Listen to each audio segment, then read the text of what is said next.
6 o'clock, good morning from the 104.5 The Zone studios. I'm Will Bowling. The Sweet 16 is set, and Tennessee is dancing on to Indianapolis.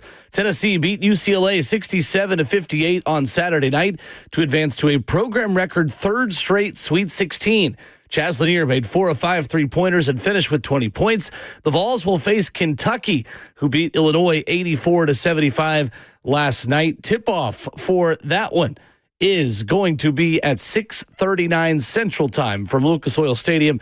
It'll be broadcasted on TBS and right here, courtesy of the Vol Network on 104.5 The Zone. The SEC set an NCAA Tournament record Saturday with 7 teams punching their tickets to this year's Sweet 16, one-upping the previous record of 6 set by the ACC, the 2016 NCAA Tournament. Joining the Vols and Cats are Ole Miss, Alabama, Arkansas, Auburn, and Florida. In the women's tournament, 5-seed Tennessee Lady Vols beat Ohio State 82-67, advancing to the Sweet 16 in Kim Caldwell's first season. They await the winner of 1-seed Texas and 8-seed Illinois later this afternoon.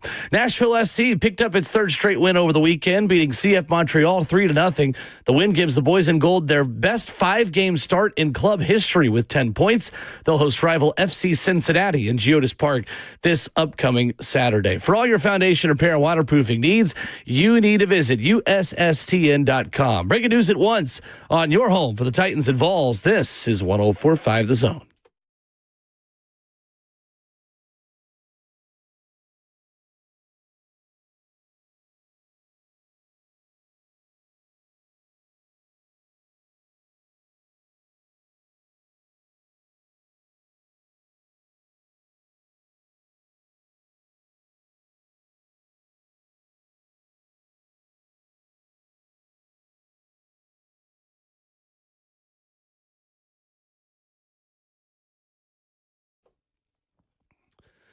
RKW is brewed by Scooters Coffee on 104.5 The Zone, kicking off a brand new week. And you can kick off your week with some Scooters Coffee this morning. Locations in White House, Mount Juliet, Rivergate, Smyrna, and Brentwood. Download the Scooters Coffee mobile app today to order ahead and save $2 off your first mobile order. Opening weekend down and a Sweet 16 set in the NCAA Tournament. We got a little glimpse of madness yesterday, but not really a full weekend of March Madness. Ramon Foster, however, it was a good weekend of basketball overall. Even a bad March Madness weekend is better than most good weekends in other tournaments and other sports. Yes, it was. Good morning, Will, man. Happy Monday. Right back at it, man. You made it back to us, like I said, on Friday, man. Yes, sir. Good weekend, man. Good close of the weekend is what it was. By the way, today I chose to drink out of my Orange Yeti cup, not my Scooters cup, although there's Scooters in my cup. Good. All right. There's Scooters in my cup because both Lady Vols and the men's team made it to the Sweet 16, Will. So to that, man, go Vols. Cheers. Cheers. Exactly what we got going on, man. By the way, went to church this weekend. Try to always go to church this weekend. But on weekends, met a good friend of yours, man. Did well, you? he knew you. I don't know how good of a friend he was, but he knew you. We sat next to him or whatever. Reed is his name. Yeah. King. What a guy. Yeah. We sat next exactly to each other in church this past weekend, man. Nice. He's a pretty cool guy, man. Met his wife for a few years. Yeah. I Great met them people. this past weekend. Great people. Had to ask him about the previous weekend where you guys had the cops call him. Yeah. He was shocked, by the way. He was still shocked by that situation. I was rapping no hands too loudly. Well, I'll tell you The what, authorities were summoned. You needed all hands on deck from this past weekend. Like I said, a few duds over the course of the weekend, man. I am super excited about the representation of the SEC, though. I don't know why, and it's maybe because everybody can't wait to crap on us because we're the SEC at this point. But I was glad to see the SEC almost get half the teams in the Sweet 16, though, Will. I ain't gonna lie. A portion of me watching the Florida game had me wanting to be the biggest hater. I ain't gonna lie to you. Yeah, that's probably the one team you were not cool with representing the conference, right? Was not, man. But all in all, good showing. But I tell you what, it was better that Florida won because Dan Hurley, oh my gosh. Pick your poison, right? Would you rather?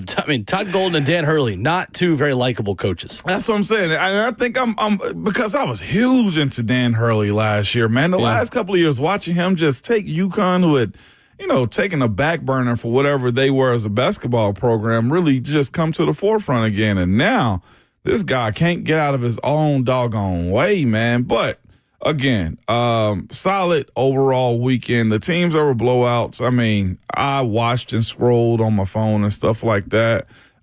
Biggest shocker to me as far as wins was probably Ole Miss. Yeah, on the weekend. Just absolutely destroying Iowa State yesterday. Did not see that being the case for them, man. But again, it's matchups. It's teams get hot, and right now Ole Miss, I think, is pretty hot with what they got going on. How's your bracket doing at this point? I think I'm at 300 points left, which is out of 1,800. 300 points left? Yeah, I'm telling you, I'm trash out here. It is. You probably have Tennessee going far, so you should have plenty of points left. Going far. My bracket is pretty trash. I think Miles is beating me, my son. There you go. No. I think I'm last in my family, so I'm right there with you. You are very much Team Miles all the time. Sure, okay? Absolutely. But with that being said, that is not how this is supposed to go. Okay. I'm in 5th place.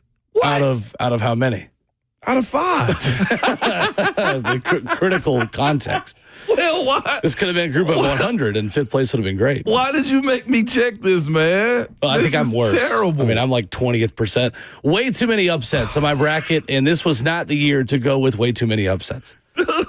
No, it was not. It was not. Is this a product of what NIL is, though, too? I really don't know. Honestly, part of me feels like, yes, the rich have gotten richer, but I do think there's a push down of talented players that then are forced out to go elsewhere too. Yeah, that's true too. So I do think it's too small of a sample size to say that, just because this year there haven't been many upsets, that just means NIL is changed things. Like, I think it's something we'll have to look at over a 5-year span or even like a 10-year span to really get enough, enough of a time frame to make a educated opinion about it. No doubt, because I want to say I thought about that all this weekend too. I did too, for specifically when it comes down to the amount of just blowouts that happen. I don't want to say blowouts, controlled games. No, they're blowouts. Controlled leads, man. And it again, I hope it doesn't take away from what they got going on as far as the March Madness goes. But here's the other side of it too. I think you'll see this time around a lot of teams that have got embarrassed. The big donors maybe come back around. I was looking at a story this past weekend. It was a thread I found of Syracuse's biggest donor, where he got pushed out a little bit and he wanted to make the program good. And when Boeheim and all those guys were doing pretty good and winning games and making it deep in the tournament, they had a real big booster who was in on it. If I'm not mistaken, I think Carmelo Anthony's son had decommitted. Again, this is what I saw on the thread. I have to fact check that type of stuff. But with that being said, though, we'll do that after the fact. I know, right? Tell the story first, get the truth later. Please don't quote us on that. No, don't quote me on that. Again, I'm a sports entertainer on this one. My J was never capitalized. All right, but again, it was a good weekend though. I was glad to see the Vols do good. Kentucky though, strap in. It's gonna be fun. Kentucky, though. We'll talk about it later in the show. I do feel better about it than I did when the announcement was made that that's who Tennessee's 3 seed would be. You did say that. I don't think people. Well, no, I haven't given you my most recent analysis. Oh, I thought you called this one before the tournament started, or did you hit us with a what if? When it started, I didn't like it at all. Didn't like it. Okay.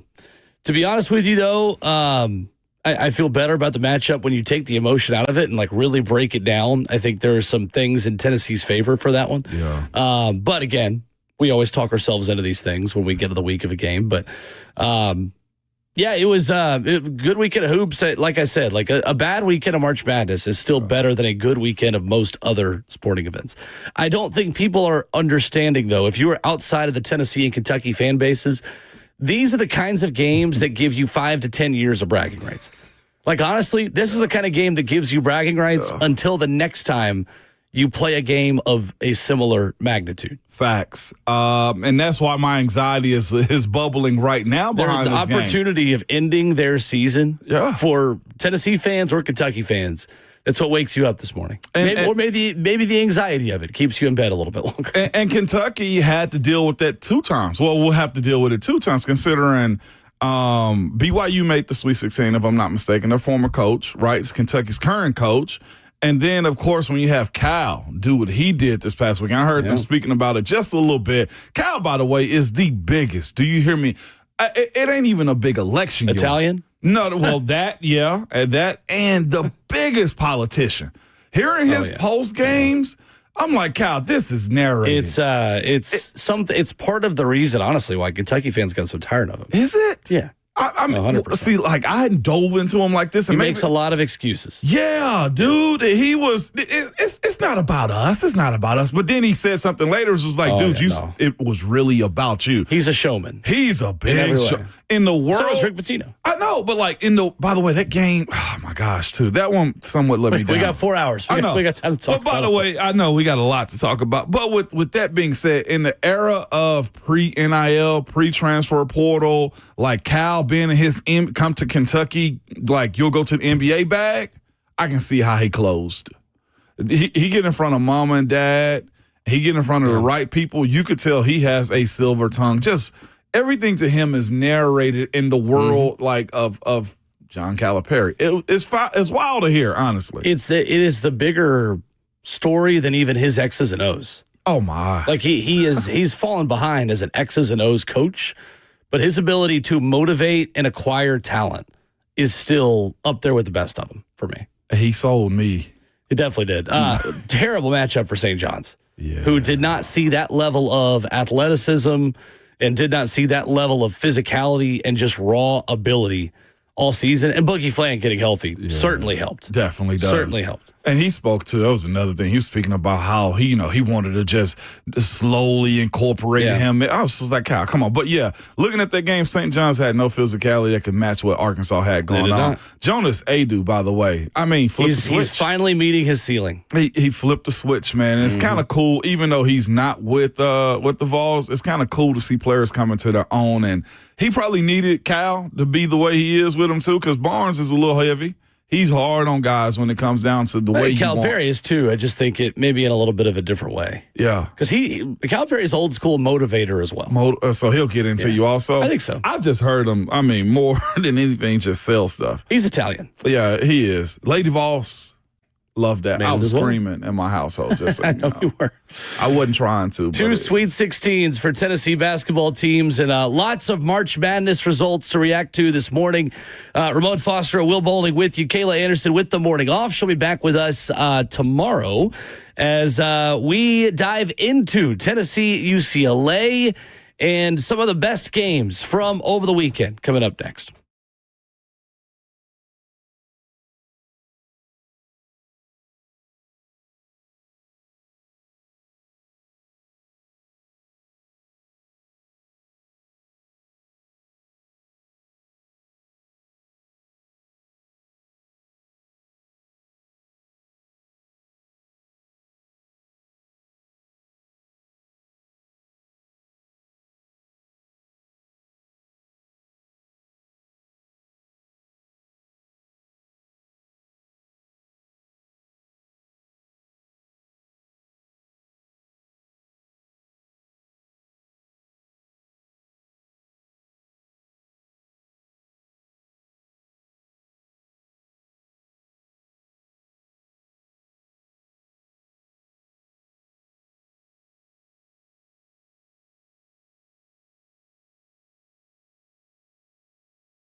RKW is brewed by Scooters Coffee on 104.5 The Zone with locations in White House, Mount Juliet, Rivergate, Smyrna, and Brentwood.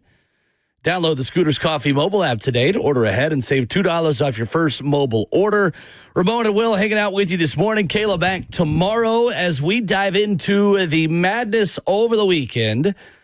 Starting in Lexington, where Tennessee books its ticket to a third consecutive Sweet 16, 67-58 over UCLA. Ramon Foster, what was your biggest takeaway from the Vols win on Saturday night? The physicality, I think, that the referees are allowing them to play with.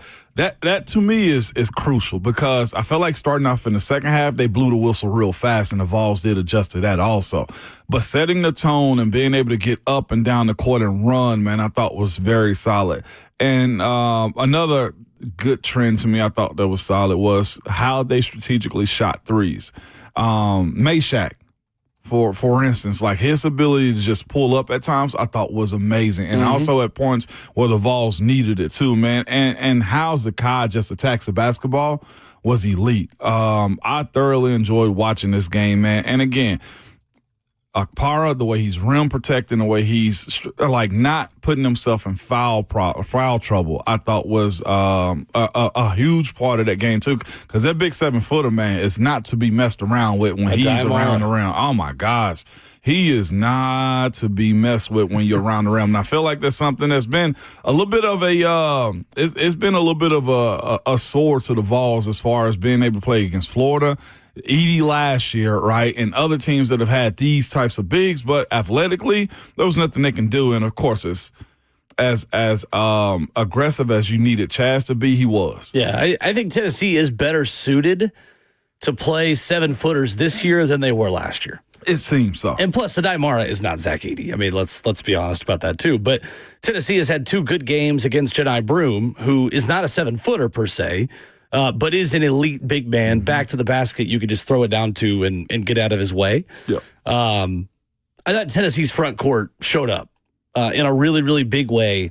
The trio of Igor Milicic, Felix Akpara, and Cade Phillips didn't give you a ton on the offensive end, but honestly, when they're that good defensively, they don't really need to. They don't. 67-58. I mean, this was a game that was dictated by Tennessee pace-wise. Yep. UCLA, though, we mentioned this on Friday, also likes to play the same pace as Tennessee. In games like that, I give the Vols the advantage because they are the better form of that tempo's, best version, right?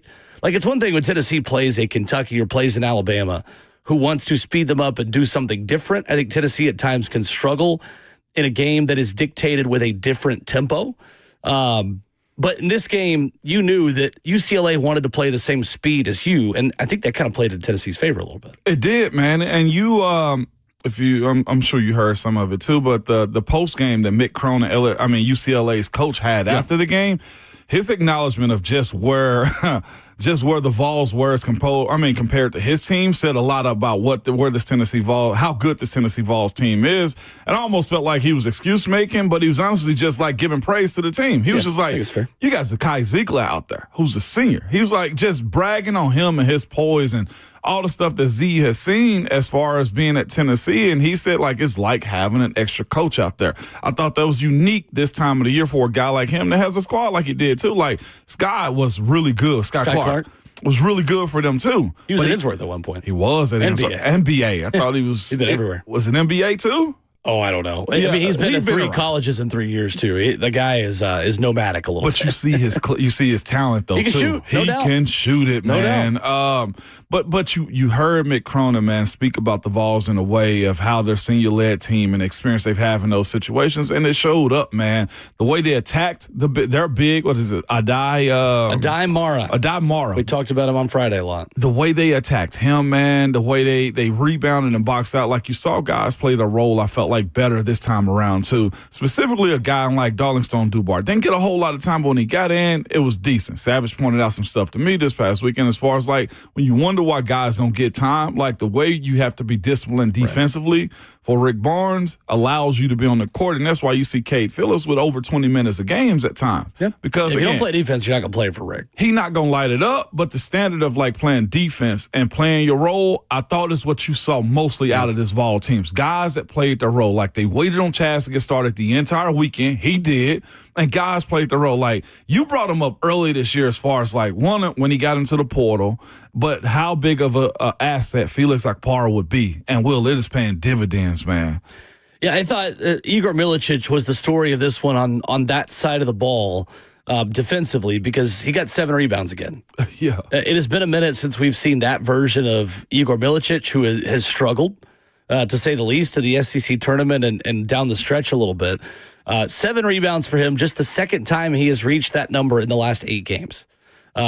He was Tennessee's best rebounder for most of the season, and I thought against UCLA he looked like himself again. UCLA's big men scored only 10 points in the final 27 minutes of the game, with just 3 points coming in the final 30 seconds when the game was over. So really, UCLA's big men scored 7 points in the last 2/3 almost of this entire game. Oh, my God. For a team that is not very good at the guard position, UCLA, they have to get more out of their front court, and Tennessee neutralized them. They really did. Igor Milicic getting back to that version of himself is a really, really big deal for Tennessee, because they will not win a national championship without him being as good as he can be. No doubt. And stayed out of the way, too. Again, in that UCLA game, I felt like when he's been pressing to get going offensively or just insert himself into the game, he gets overly aggressive. No, he let the game come to him. Like, and you can tell, too, just watching him, like the emphasis on boxing out, the small stuff. Yeah. That right. Coach Barnes has been begging him, and publicly doing it, too, to do. You saw this past weekend. So it was fun. Somewhat stressful at times, but the runs that UCLA got on, the Vols backed that up with defensive stops and turnovers, and watching Z just be a menace, man, around the ball. Yeah. I'm glad he's on our side, because I know I'd hate a guy like him if he was playing for somebody else. I thought Tennessee weathered the storm really well. I thought this was a concerning start, to be honest with you. Would you believe me if I told you Adai Mara, the big man for UCLA, averages 13 minutes per game? 13. Would not. He played more than that in the first half of this game. I was always side-eyeing that a little bit, because, to be honest with you, like, big boy had to get some oxygen at halftime and on the bench, and it was only a matter of, like, when is he going to run out of gas? Because while the Zach Edey comparison is a fair one size-wise, skill-wise, Adai Mara from UCLA is not Zach Edey. He's far from it. They needed a lot of momentum going their way for him to be good, right? And like, as far as him in that first half blocking, like, shots around the rim and like throwing shots off, he did do that, though. And I'm sure here's was the case too. When you got coaches look at film in basketball is what I found out also. But when you have what Zach Edey did last year and how Florida, bigs did against the Vols too this year, I mean, scouting, it's probably the right move to be made. Him playing 20 minutes in general is what the box says. I mean, that's not his game, and they eventually ran out of gas. Sure. And athletically, you can't just continue to run with him, especially when the shots are falling the way they did this past weekend. I mean, Chaz being 4 for 5. I've never been 4 for 5 in almost anything when it comes to shooting basketball. And it was interesting for Chaz too. Like, he was almost making some of the more difficult shots than he was the open 15-footers. I thought Tennessee weathered the storm of missing twos really well, because early in this game, Tennessee was not making tough twos. In the first half, the Vols were 5 of 16 from 2-point range, with 2 of the 5 baskets coming in transition and another on a putback. So really, out of all the jump shots they took, they were not falling in the first half. But your defense and your rebounding were good enough on the defensive end to erase that weakness. Tennessee's front court players, Igor Milicic, Felix Okpara, Cade Phillips, only scored 13 points in this game.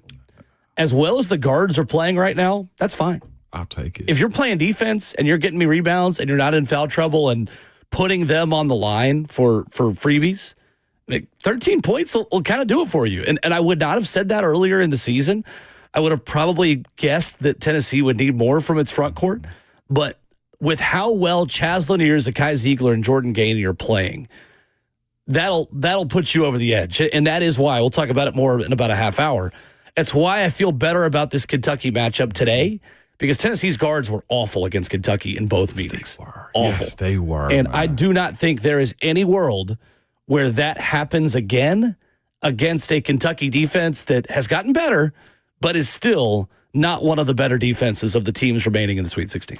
Thing that you said, what we'll definitely get to a little bit later, but like the Kentucky yesterday have been on a heater as far as shooting, though. Looking at the game yesterday, they've just been, I'm talking about NBA Jam, he's on fire. Well, the funny thing is, I don't think they shot as well yesterday as you would think, like based on the numbers. Like, based you on watch numbers. them and you're like, man, they just don't miss. That's the way it seemed yesterday, just looking at it. Like, I got bored watching. It's like, golly, they're hot. They take so many. Okay. That yesterday Kentucky was only 38% from three. That's it? Okay. All right.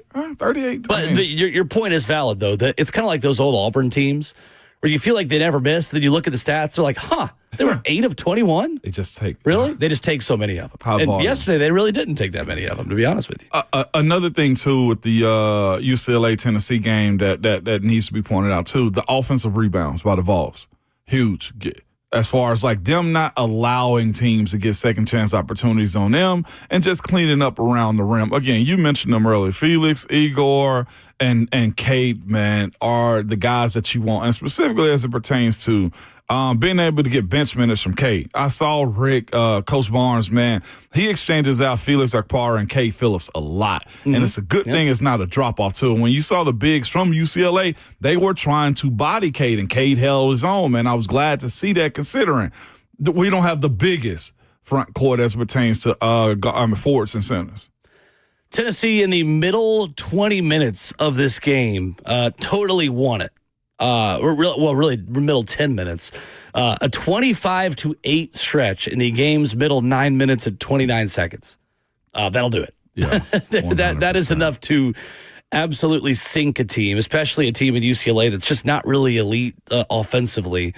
The 1-2-2 press, Ramon, I think won Tennessee this game as well. 11-2 run to end the first half, a 14-6 run to start the second half. Yeah, no doubt. Good way to win a game. It is the way you win the game, man. But the thing that you saw, too, I didn't feel like this game was ever out of hand for the Vols, too. I agree. As far as the poise that they had, the shots that needed to be made. Anytime UCLA got on a run, it was the Vols had an answer for it, either defensively or being able to score, too. Another thing that's very crucial also, Will, is Felix at the free throw line. I feel like all tournament long. Yeah. He has answered the call. Better knock on wood right now. I know, straight up. But you put that evil on me. I know, man. But you got to call it out because, again, him going to the line of scrimmage. I said to the line of scrimmage. What is... You're trying to make basketball players football players again. To the line of scrimmage. That's unbelievable. Oh, my gosh. Him going to the free throw line, which I was like 68% of my high school career, just so you know. Okay. Of course, it's a typical center. Okay. Well, was your field goal percentage as a kicker or as a basketball player better? As a kicker. Okay. Fair enough. I ain't gonna lie to you. As a kicker, it was a whole lot better, man. How long did you play basketball? When did you stop? Man, I was gonna be the next Ron Slay. Dude, no, seriously, it wasn't that I didn't like football. I thought I was going to college for basketball and going to the NBA. Really? You got to think, like, I was like 6'4" in the 8th grade. So I just knew. Fair. And Ron was already at UT. Yeah. I was wearing a headband. AAU coaches wanted me on their team. Of that. I got it somewhere. Really? I'm gonna find it for you. We're gonna put that out there. Dude, no lie. Like we played a game. It was middle school championships or something like that. The team had like 48 points. I had like 28 of them. All right. Yeah, no, I was out here cooking, man. I was doing pretty good. I didn't do anything in high school as far as like All-State and stuff, but I played all the way through. By the time I got to my senior year, though, I was already like fully committed and in on football, so I didn't take my senior year as serious. But I definitely. You still play senior year? Oh yeah, I did. Ripley? Absolutely, nice. Absolutely. I was trying to stay out of the house, man, as much as possible. Plus, I was trying to wear my Tennessee gear at the time. It's a good way to be. Good way to be in high school. Yeah, I had to find you that picture on the break. I like it. Yeah, no, I'd love to see it. Florida 77, UConn 75. Man, UConn almost pulled it off, didn't they?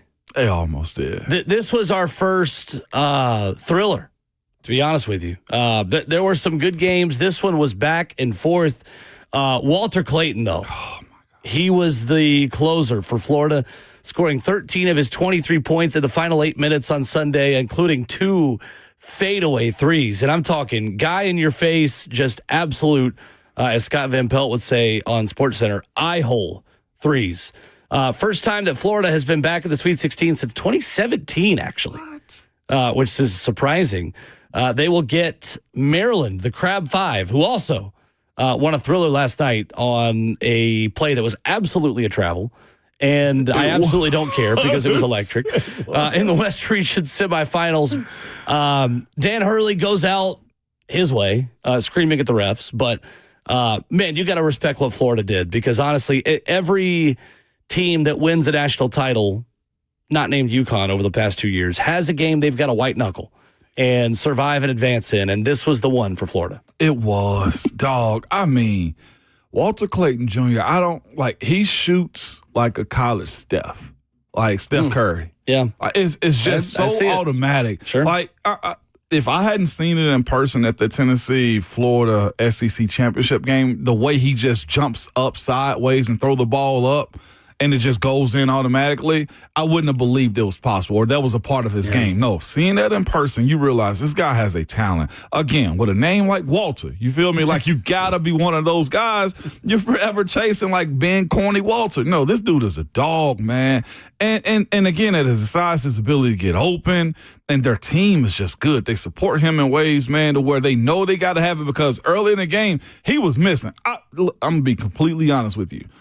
I had them. I had Kentucky. Who else lost this past weekend? Vanderbilt. I couldn't wait to do a three-headed monster as far as you're not that guy if they had a loss. You hear me? There's nothing better than being stress-free on the Sunday while watching everybody else sweat it out. But Florida completely closed that out. Got the job done.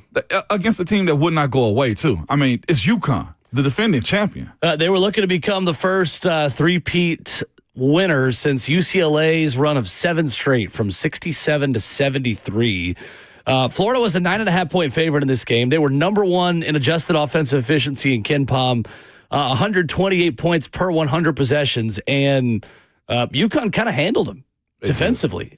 This was always going to be a really interesting matchup because athletically, size-wise, like UConn has the bigs to match Florida's physicality down low. And that is something you have got to do if you are going to upset the Gators. You have got to have big men that can battle and fight and elbow and push down low and not get called for it with, Condon and Chinyelu and Henlogton and all those guys. But credit to UCLA. I mean, they held Florida to 35% shooting through the first 30 minutes to build a 52-46 lead. But so many times this happens where an elite team won't shoot well through the first 30 minutes, and then what's going to happen when the lights are brightest?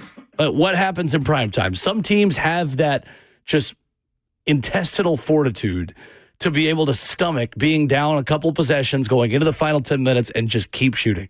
Just keep making shots, and that's exactly what Florida did. And they got a perfect villain on their squad, too. Like, I feel like Elijah Martin is what Jordan Gainey is to us. He gets after it. Yeah. He can't wait to, get a jump ball and tie you up.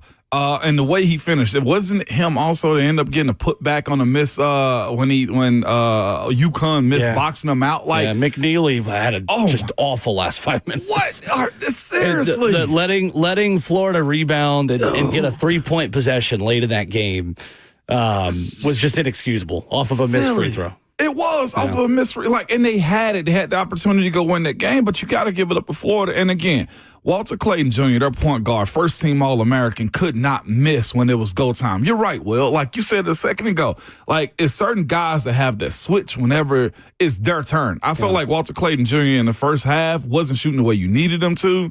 The shots were off, and they was just they weren't disjointed, but it didn't have enough flow. Second half, man, I don't know what their coach said to them, but they look like a totally different team. How you shoot like that? It's crazy. The question, who is shooting like that in the tournament? Chaz gets it, but the way Walter Clayton Jr. gets the ball out of his hand, you can't even put your hand in his face. It's quick, no doubt. For the first 30 minutes, you saw why UConn was considered an elite team at the beginning of the season. For the last 10 minutes, you saw why they're not the same this year. Didn't make enough winning plays, just some bad mistakes. They stopped hitting shots. Yeah. They stopped getting the basket. They started turning it over and giving away the line ball turnovers to Florida. The anatomy of an 8 or a 9 seed is this so often. Really talented teams that are deeply flawed and have a very just middle-of-the-road level of consistency. Like you start getting into 9, 10, 11, 12 seeds, you just have less talented rosters. Unless you're Arkansas. Arkansas kind of fits this mold, but you see a lot of teams seeded around UConn that at their best can beat anybody on their day. Facts. But just aren't consistent. And they couldn't sustain it for 40 minutes. And in order to beat Florida, you have got to be on your A game and hope that they're not on theirs, because Florida on their A game is better than anybody in college basketball right now. Easily. And they played their A game the last 10 minutes, no doubt. 615-737-1045 is our number. We'll wrap up hour one with some Rick Pitino audio going after a reporter and refusing to criticize one of his guys. That's next.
RKW is brewed by Scooters Coffee on 104.5 The Zone. Locations in White House, Mount Juliet, Rivergate, Smyrna, and Brentwood.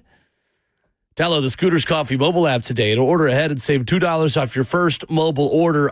Press conferences were a little spicy over the weekend, Ramon. Yeah, they were. I mentioned Rick Pitino's before the break. We're going to hear that one later on in the show. I meant to bring up Mick Cronin's. Did you hear about his rant post-game about next year? No, I did not hear that one, man. Go ahead. No, I was just going to say I was too busy listening to him praise Zakai. I didn't know he had a moment. Yeah, this is UCLA head coach Mick Cronin when asked about one of his players coming back and what he is looking forward to next season. Do you start looking forward rather than backward? Right now, guys, it's 12:40 a.m. and the season just ended. That's it. You're going to ask me about next year? Right now, my biggest concern is how bad the seats are on the Allegiant flight on that terrible plane that we're going to have to fly home tomorrow. The school bus. The cheese. The plain version of the cheese. Hang in there.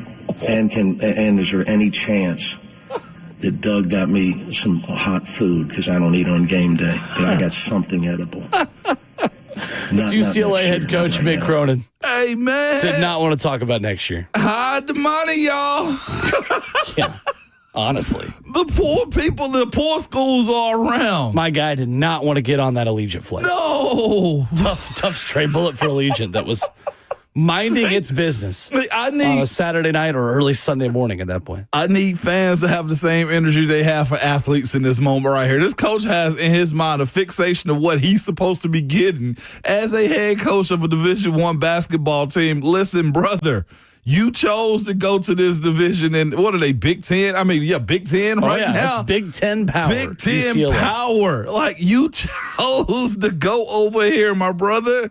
He's complaining about the Allegiant Air. Like, that sucks. I wonder what is that an NCAA regular, standard there. It is. But still, I don't see the Vols complaining like that's got to be a private charter there. They won. That sucks, though. These jokers are going through regular airports as basketball teams. I've never had to do this. Well, I think some of those are still charters. Like it's an Allegiant plane that's sent as a charter plane. So they're still chartering, or they're still going through that process. That's just by Allegiant, which is the NCAA's jet. I ain't gonna lie to you. We flew on a bad jet for a couple of years. Did you? Yeah, no, it was bad. I feel them, college, but like it was still like no in the NFL. Oh, really? We were in between contracts, which happens. And teams are always trying to save money. We were flying, who was it? I think it was Delta American. We were flying American out of Pittsburgh, and it was beautiful. Big seats, nice, new, fresh. The food was awesome. Sure. Didn't have that old cigarette smell in it from the 70s. Well, guess what we ended up getting in the contract dispute, I think my last year. And there were small planes, too. Miami Air. You ever heard of Miami Air? No. Yeah, exactly. There's a reason why. No, that's funny. Seriously, I got pictures in front of the Miami airplane, man, and I feel them, but at the same time, like, brother, like, you'll be all right. How does he think half of his fans got to Lexington? Seriously. I mean, honestly. Allegiant Air. It is funny, though. You can hear in a lot of these coaches' voices the pain of the transfer portal literally opening today also. John Calipari had a pretty funny quote that was making the rounds on social media too, where he was like, "Wait, the portal opens Monday?" Yeah, I heard him this week, and then you just see him just lower his head. And these coaches gonna have to work. Welcome to my life.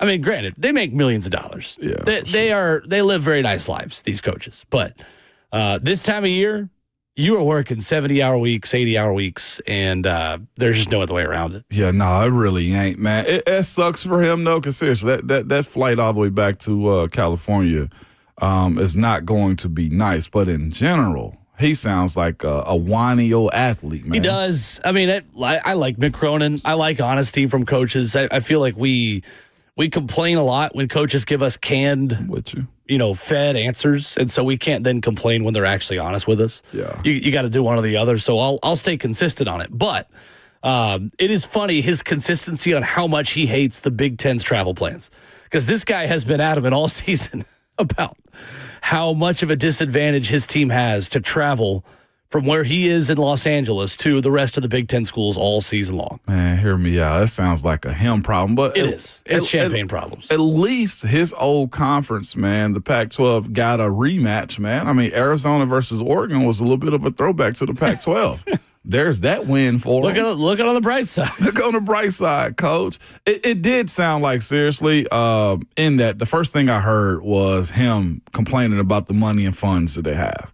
Like, I'm not sure what UCLA is getting as far as the Big Ten split or how this They're getting paid. This March Madness breakdown is, but that sounds like he used to a certain thing and trying to make sure it stays that way as a coach. And that's the problem, is that in the NCAA tournament, you're given the NCAA tournament jet. Yeah. So regardless of how much you're getting paid out by conferences and all these things, like the NCAA is arranging that travel for you for their championship specifically. So that it is a fair complaint, but still, it's I thought it was funny. I bet it's a whole lot sweeter if he wins that game, though. I'll tell you that much. No doubt. That plain cheese is a lot nicer. Listen. After a victory. I got very privy to understanding charcuterie boards, cheese, and matching grapes. I will say we're spoiled like crazy. I've said this before. I do not run away from that anymore, man. Athletes, specifically professional ones, are very spoiled.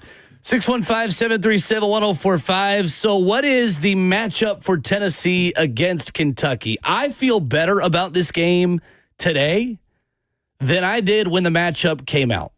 I'll tell you why next.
7 a.m. from the 104.5 The Zone studios. I'm Will Bowling. The Sweet 16 of the men's college basketball tournament is set, and Tennessee dances on to Indianapolis. Tennessee beat UCLA 67-58 on Saturday night, advancing to a program record third straight Sweet 16. Chaz Lanier made 4 of 5 three-pointers and finished with 20 points. The Vols now face Kentucky, who beat Illinois 84-75 last night. That one will be at 6:39 Central Time. Televised on TBS and True TV and heard right here, courtesy of the Vol Network on 104.5 The Zone. The SEC set an NCAA Tournament record Sunday with 7 teams punching their tickets to this year's Sweet 16. That one-ups the previous record of 6 set by the ACC in the 2016 NCAA Tournament. Joining the Vols and Cats are Ole Miss, Alabama, Arkansas, Auburn, and Florida. In the women's tournament, 5-seed Tennessee Lady Vols beat Ohio State 82-67, advancing to the Sweet 16 in Kim Caldwell's first season. They await the winner of 1-seed Texas versus 8-seed Illinois later this afternoon. Nashville SC picked up its third straight win over the weekend, beating CF Montreal 3-0. That win gives the boys in gold their best 5-game start in club history with 10 points. They'll host rival FC Cincinnati in Geodis Park this upcoming Saturday. For all your foundation repair and your waterproofing needs, visit USSTN.com. Breaking news at once on your home for the Titans and Vols. This is 104.5 The Zone.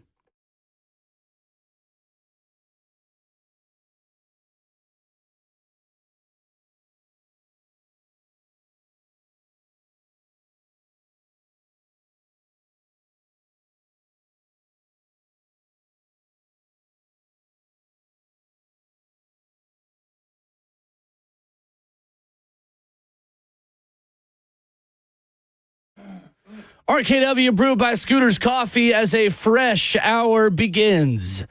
Kicking off your Monday morning, Scooters Coffee with locations in White House, Mount Juliet, Rivergate, Smyrna, and Brentwood. You can download that Scooters Coffee mobile app to order ahead and save $2 off your first mobile order. It'll be Tennessee and Kentucky on Friday night in Indianapolis. Ramon Foster. Yes, sir. How do you feel about the matchup for the Vols against a team that swept them in the regular season? To be completely honest with you, a little anxious about it. You know, we always use the cliches, you know, it's hard to beat a team 3 times. That's very true. But the same way they beat you twice may be the same things that you can't get over as it pertains to why you lost. I'm of the mindset I do think teams get better. You look at this first and second time that Kentucky played the Vols. They shot the ball lights out. They were able to just keep Z low as far as points go for them, and Kentucky just found momentum and they never let go of it. This time around, March Madness a little bit tighter.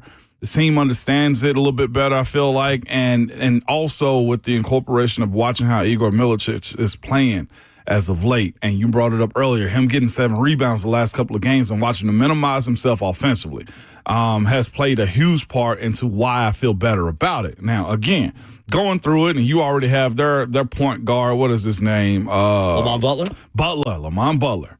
Saying, we're going to win this game. Lovely. Absolutely love that for you, my brother. I can't wait to screen. You know I'm going to screenshot it and post it if we beat them. But a little anxious, Will, to answer your question about this game. I think it's fair. I do think the emotion of it is going to be something that will feel like more than just a Sweet 16 game. Yeah. This is 5 years of bragging rights at the very least that is on display. These teams have never met in the NCAA tournament. Over 250 matchups between Tennessee and Kentucky all time. The men have never played in the NCAA tournament. Wow. I mean, I can understand that. Kentucky also been at a point to where they were better seeded and just better in general when it comes down to like college basketball. So that plays a part in it too. Cal's been doing it at a high rate for a long time, always making it further in the tournament. And of course, the Vols finally catching up to that. I feel like the Vols are somewhat standard in it now. The last 5 seasons are the best team in the SEC. That's what I'm saying. So looking at how that's played out, but this year in general, like what I don't want to go into it and say, man, the way we feel about Rick Barnes versus Mark Byington right now, being their coach and just having a stronghold on him the way Barnes did with Calipari. You don't want that to be the case. You want the proof of concept. Mark Pope. You want the proof of concept of you being a real good team, veteran-led with a lot of seniors and a Hall of Fame coach. Just be better than what Kentucky has to offer, specifically in the first year of Mark Pope being the head coach for Kentucky, too. Like, I feel like what they've done so far is what was necessary, the baseline of what Kentucky needed to do. Cal made the Sweet 16. Mark Pope's old school did, too. Like, you're in a position right now, too. Just be all right with just leaving. It's the way I look at this, Will. So, the last time Tennessee played Kentucky, they were getting very below average play from their guards. Yeah. Tennessee is a 4.5-point favorite in this game, by the way, according to FanDuel Sportsbook. Ken Pom has Tennessee by 5 against Kentucky, 76-71. In 2 games against the Vols, Kentucky shot 24 of 48 from 3, 50%. In 2 games against the Cats, Tennessee shot 22% from deep, 14 of 63. Chaz Lanier and Jordan Gainey in those 2 games were not good. Right. Chaz Lanier, 12.5 points. Jordan Gainey averaged 7 points in the 2 losses. I feel good about this matchup because I don't think you are going to get that version of Chaz Lanier or Jordan Gainey or Zakai Ziegler, for that matter, in round 3 against Kentucky. That was the reason why Tennessee lost to Kentucky. Some breakdowns defensively against their offense, which I think Tennessee will have fixed because they played it twice. Yeah. They know what the mistakes were. They just got to fix them. And B, their guards didn't show up. Yeah. I don't see a scenario where Tennessee's guards just have a completely off shooting night. I guess anything is possible. That would really surprise me, considering how well Jordan Gainey, Chaz Lanier, and Zakai Ziegler have played over the last 3 weeks. To your point, man, looking at Chaz the last time they played, took 7 threes, made none. 3 for 13 from the field in general. Like, that is low. And he hasn't had a game like that. I'm knocking on wood again, Vols fans. He hadn't had a game like that, I feel like, since then. Watching him come out of this, and to me, like I said, he's the catalyst for all of this as it pertains to getting the offense started. What Kentucky does do, from what I saw this past weekend throughout the course of their season, they will run you up and down the court at a pace that make you feel like you have to play catch-up with them. And if they are hitting shots too, that's when it becomes problematic for teams like the Vols and everybody else. You can't play their game with them. Then, of course, they got a big underneath that can get physical with you too. Having Ortega Owe is always a problem also for this squad, again. And also when they're led by Lamont Butler, like, he is the heartbeat of what they got going on when you look at their squad. But Chaz can't press. Igor also, in the last time they played him, 16 points. That says a lot about what you were saying as far as him wanting to be an offensive guy instead of playing this role and getting on the boards. And it's going to take that. Kentucky got guys that can get boards and also get physical around the rim. You can't allow yourself to get in the foul trouble, Felix Akpara, and also Igor. Be smart. As of late, he has not been fouling out. His problems also is when he gets too aggressive, trying to play the way Coach Barnes wants him to. It is going to be hard for Kentucky to sustain the amount of 3-point success it's had against Tennessee. 50% in 2 games is pretty phenomenal. Their ceiling is still so high. Their floor is also so low.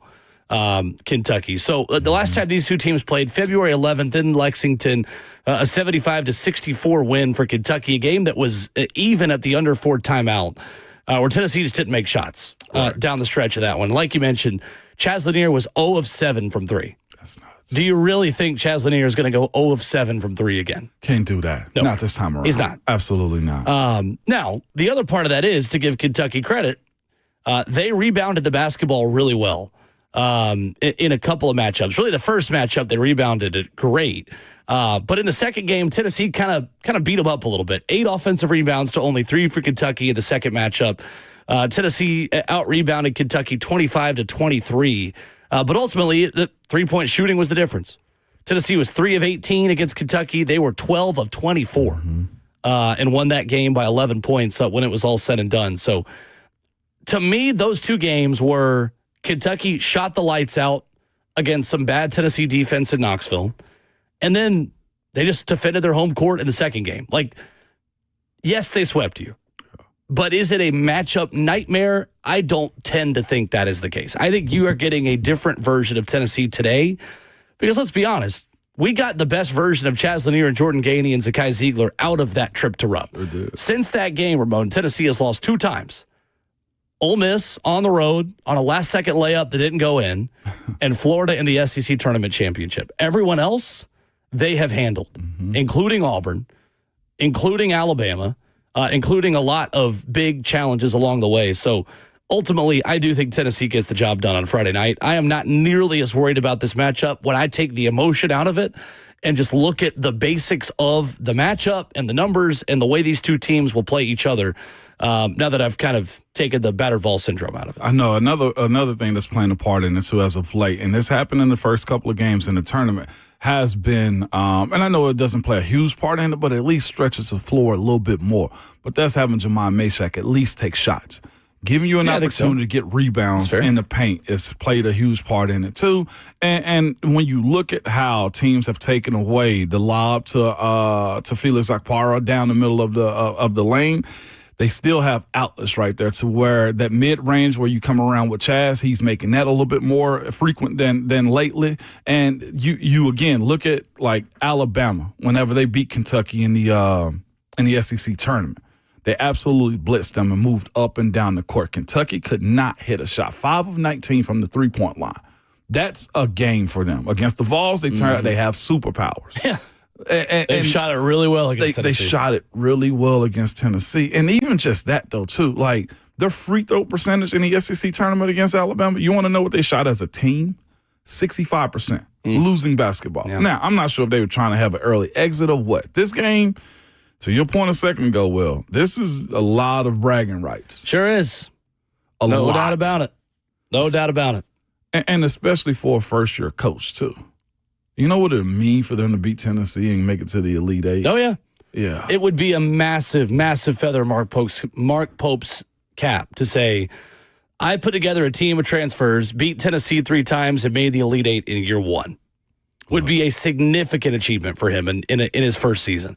But that's what you expect at Kentucky. It is. That's their level of expectations, the program as it should be. And there is a world where they just shoot the lights out again against Tennessee, and maybe it is a matchup, and maybe I'm wrong. I tend to back Rick Barnes as a defensive coach to figure it out and have his team ready to play and avoid getting beat 3 times by the same system. I really do. If they beat the Boars the way they need to, I think the Vols get this one. Yeah. I think it comes down to that and no silly second-chance shots. Yeah, and honestly, like in that second matchup, Tennessee did everything well enough to win other than the three-point shooting. Yeah. That was the difference. And you're just not going to win many games when you get, 9 less made threes than your opponent, the way they did in that one. But it's a neutral site. Tennessee and Kentucky have played 3 times on 3 different occasions under Rick Barnes. No team has ever won all 3 of those matchups in one season. Knocking on wood. It has always gone 1-2 every single time. Yeah. Tennessee swept Kentucky in the regular season in 2018, and Kentucky then won the SEC Tournament Championship in St. Louis, mind you, over Tennessee after the Vols swept them. And then in 2019, and again a couple of years ago when the Vols won the SEC Tournament, rematches then as well. No one's ever won all 3. So we'll see. Minus 4.5 is the line? Sure is. At least as the last night it was when I wrote that in our notes. Yeah, it still is, as it holds true right now. Lamont Butler, I want to make you eat these words so bad, I ain't gonna lie to you. Coming up next, Stoney Keeley, football and other F words, stack in the inbox, the Substack, great analysis on the film, watching NFL draft prospects. He'll tell us what he sees from edge rusher prospects in the NFL draft coming up next.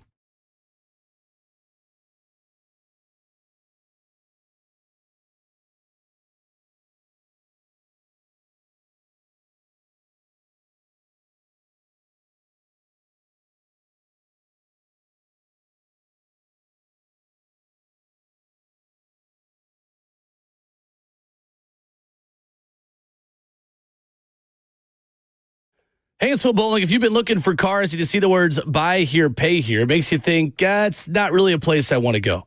And I get it. Most of those dealers, they come with certain reputations, right? Well, I'm here to tell you there's one place you can go. Nolensville Road Auto Mart. They're different for a few simple reasons. They have been doing business in Nashville for 61 years. They're Nashville natives that only sell clean title cars under 12 grand. So if you're new to town and you need a place to trust, they got you. Maybe you need that car for a first car, a 16-year-old in your family. They can do that as well. Heck, you don't even need to take my word for it. Check out the Google reviews. They are excellent, and that is saying something for a car dealership. One location on Nolensville Road, close to Thompson Lane. They'll get you in and out in an hour or less. And the best part, they're the oldest buy here, pay here in Nashville. They work with your own financing if you've got it as well. Flexibility, transparency, and honesty. That's why I recommend Nolensville Road Automart. Give them a call, 615-242-1279. That's 615-242-1279. Check out Nolensville Road Automart. I want to let you know about Lee Company. Is your water heater not heating? Maybe your sink is leaking or the drain is clogged. Well, available 24/7, 365. Our expert friends at Lee Company, they have you covered for all of your plumbing needs. And right now, you can enjoy $30 off your next plumbing visit. You just got to contact Lee Company today, 615-567-1000, or head online to leecompany.com for an appointment to take care of your home's plumbing from top to bottom. That's $30 off your next plumbing visit at leecompany.com. Look, Lee Company, they do everything. And you got to have this number on speed dial, 615-567-1000. 14 community locations. You've seen their vans, their trucks, the fleet of vehicles all around Middle Tennessee for Lee Company. You know what that means? When you call them, they're going to be there quickly. They're efficient, the way they will operate to make sure everything is working the way that it is supposed to. Trust the folks with over 80 years of experience since 1944 here in Middle Tennessee. That's 615-567-1000 and online at leecompany.com. That's Lee Company, all you need.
RKW on 104.5 The Zone is brewed by Scooters Coffee with locations in White House, Mount Juliet, Rivergate, Smyrna, and Brentwood. As we shift to some NFL football. NFL draft, to be specific, Mondays at 7:20 leading up to the draft. We are joined by the official RKW draft expert, Stoney Keeley. What's up, Stoney? How we doing, sir? Doing well, Will. I'm awake and moving this morning, and that's got to count for something. It's a beautiful morning out here in lovely Mount Juliet, Tennessee, and I am ready to dig into what I think is probably one of the stronger position groups in this year's draft. I love it. I love it. Stoney, you also, I know, have dug into the Scooters Coffee location over there in Mount Juliet. So you are your feet are hitting the floor with another opportunity to have Scooter Doodle, Caramelicious, or any of your favorite Scooters Coffee blends, which is a great thing as well. Yeah, and don't hate on the breakfast burritos either. So Pick good. up a little snack, fuel your morning, you're good to go. He gets it. Stoney knows ball. Stoney knows ball. Stoney, let's start at the top. Abdul Carter, obviously the gem of this class at edge rusher. When people speak about him as generational, speak about him as the best player in this draft, what is unique about him as the top edge rusher on the board compared to most seasons and in most draft classes, number one edge rushers on the board? Yeah, well, I think it's the combination of a couple of things that make Abdul Carter so special. For one, you do see the raw speed and athleticism on his tape. That's not really a rare thing, right? There's twitchy, athletic edge rushers in every class. But what sets Carter apart from the rest is the pass rush toolkit that he has. I mean, he can throw a ghost move at you, a swim move, rip move, push pull, whatever the move is, Abdul Carter can fire it. He's got a lethal inside cross step when he comes inside. He fires his hands into guys, battle tested against offensive linemen that are going to be playing in the NFL. When you think about Penn State having to go up against Oregon and Josh Connerly and a Johnny Cornelius, and Ohio State and Josh Simmons and Donovan Jackson and those guys, and Minnesota and Wisconsin and on, can also play in space a little bit. He started out as a linebacker at Penn State, told coach, hey, I want to go rush the passer. Probably got those dollar signs in his eyes. He knew those guys made some big money. I think he's got good eyes versus the run too. Just an all around, like the total package of what you're looking for in a pass rusher. So when you talk about Abdul Carter, number one, Stoney, I know then the discussion kind of begins about who is ranked behind him. Who do you have as the number two edge rusher in this class, and why? I have Jalen Walker at number two, and there's Abdul Carter, and then there's a bunch of guys that have like one or two little things that you have to iron out before they get to the pros. With Walker, it feels like he has the least amount of those things to iron out. So he's a really versatile guy, played in that Georgia defense. We've seen these Georgia defenders come out before. They play out wide. They line up over the guard. Jalen Walker lined up at linebacker, wherever they needed to go. The thing that I think is most promising about Jalen Walker is that he wins with power just as much as he wins with speed. He can line up and create pressure along the interior when he's lined up over guard. He can line up out wide, pin his ears back, and rush the passer. Good combo of power, speed, and moveset. I think the height and weight are pretty low percentile for NFL edge rushers. So, I understand there are some teams that are kind of going to wonder how he holds up long-term at the edge position. But to me, I like a guy that can check those boxes, power, speed, and a move set. So that's why I've got Walker number two. Stoney Keeley of football, another F words with us. Stoney, I just feel like starting stuff this morning just a little bit, okay? Just because. Because one guy's supposed to have his pro day today, and you just talked about another guy, Abdul Carter. So as it pertains to you evaluating Abdul Carter and the Titans' need for a quarterback, is there a real justification if the Titans somewhat pass on Cam Ward for Abdul Carter at this point? I think it would be dependent upon their feelings on Travis Hunter. I mean, Carter fills such a big need. Ward obviously fills a big need too, but if they were to pass on those two guys, the only person I could see that would make sense would be Travis Hunter. And I do feel like that would still have to be in a trade down situation. Like, you got to have somebody offer the farm to come up to number one overall. I I kind of feel like it's still going to be Cam Ward. I mean, all signs point to the Miami quarterback, but if not him, I think I would lean Carter or Hunter, but it would have to take a haul to get me out of that top pick. Got you. Understood that then. As far as the hometown guy, man, well, not necessarily hometown, the Vols, James Pierce Jr. I know he's taking a little bit of a slid, whether it be late first round and Philly picks him up, the way they always just collect defensive players like that. What are you seeing as far as his tape, man? Is there a justification that he could have been a top 10 pick at this point, and do you still see that as a part of his pre-draft evaluation too? Yeah, the case with Pierce has been pretty puzzling because we were talking about this guy last summer as a potential number 1 overall pick in this draft. And his usage in Knoxville was pretty funky this season. You see the length, the burst, the athleticism, all that stuff on his tape. He had a really good pro day. You see flashes of a premier pass rush moveset.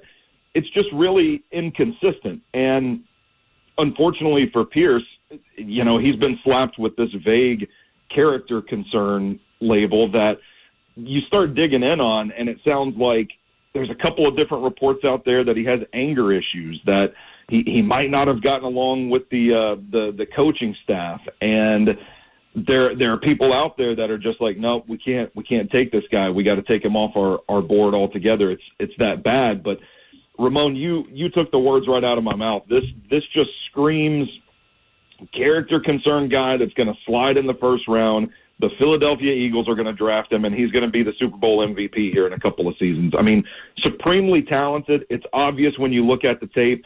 From a pure tape coaching standpoint, you just got to get in there and figure out what the deficiencies are that are causing the inconsistencies that win him. But if you can do that, you've got a pretty dang good pass rusher. Stoney Keeley of Football and Other F Words is our guest this morning on Ramon, Caleb, and Will. So, Stoney, let's say the Titans don't address wide receiver with pick 35 and are looking at an edge rusher with their second-round pick. Who is a realistic option to be available at that spot that you are a fan of? I'll give you a couple of names, Will. Okay. I'm going to start with Mike Green because this guy is just hell on wheels, the edge rusher out of Marshall. He is a wide-a-line, pin your ears back, just get after the quarterback, relentless kind of player. He can beat you in a number of different ways. He plays hard.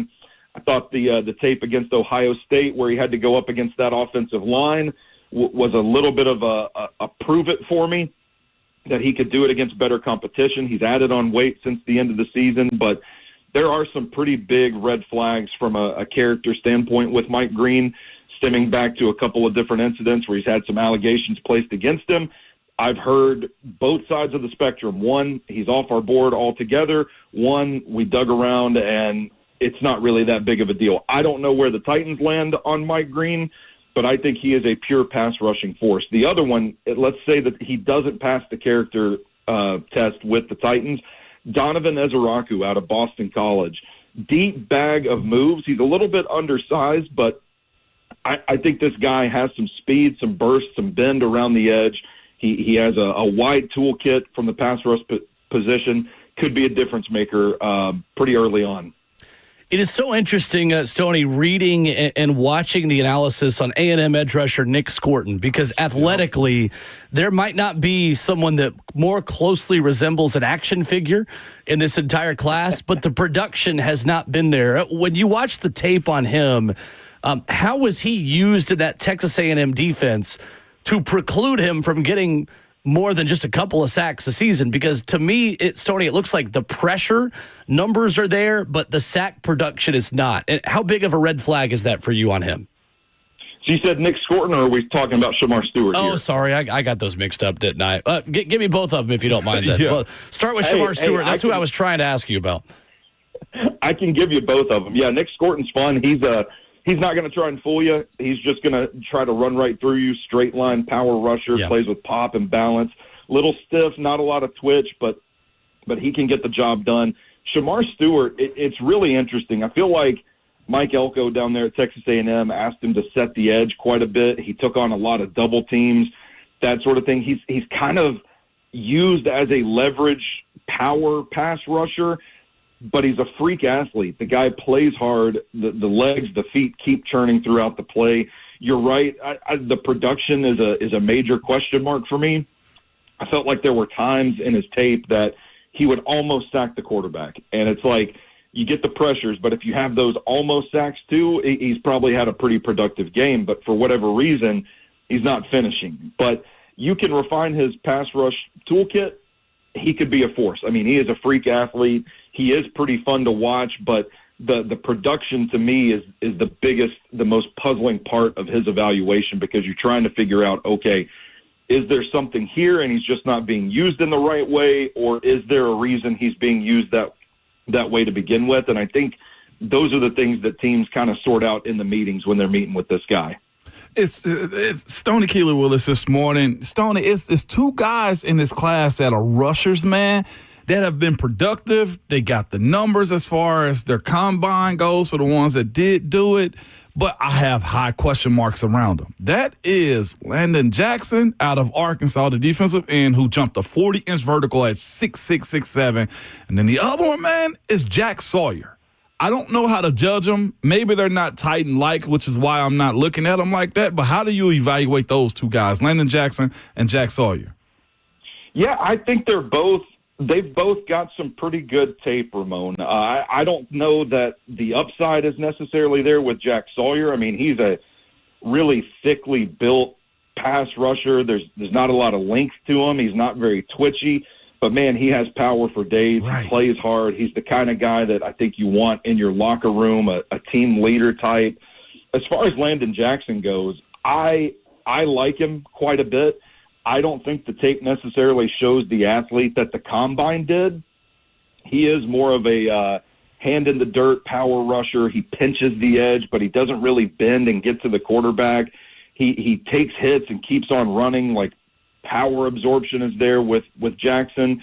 Kind of an old-school, traditional 4-3 defensive end when I watch him. Like, I look at Landon Jackson and think, this guy is tailor-made to pair with Aiden Hutchinson up there in Detroit. He looks like a Detroit Lion to me. So I don't know. Neither of those guys are very bendy. I know the testing was well for Jackson, but I don't think either of these guys are particularly speedy as well. And I feel like, personally, the Titans need to add some speed in their pass rush. I look at also Jack Sawyer as being like a guy that I remember playing against, man, Derek Wolfe.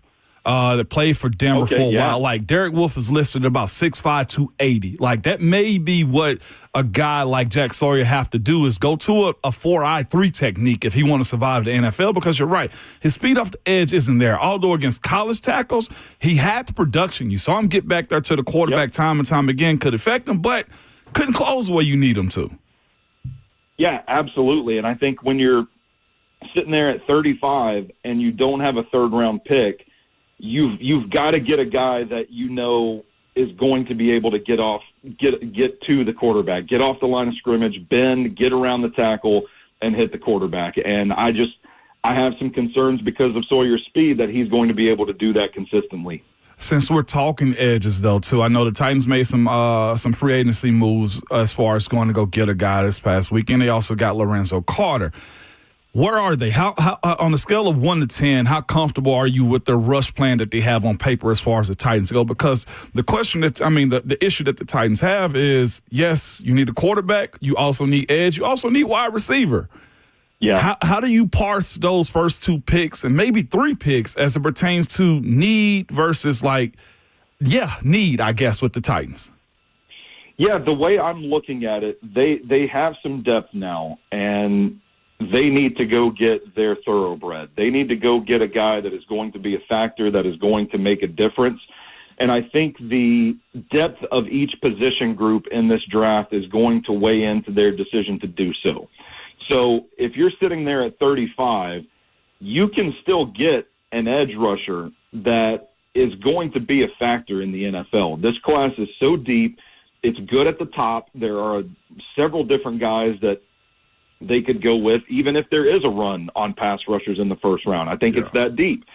But when you look at the wide receiver position at 35, you're kind of hoping one of the guys up near the top of the class falls a little bit to get your value. If there's a Luther Burden III there, if Tet McMillan is there or Emeka Egbuka, if those guys are there, it's a good value. But if they're not, you're going to start reaching towards the next tier of guys, and I don't think that's the best value when you could just get the thoroughbred pass rusher. And I think that's where I'm at with them going edge at 35, is that they can still get a quality starter and a difference maker.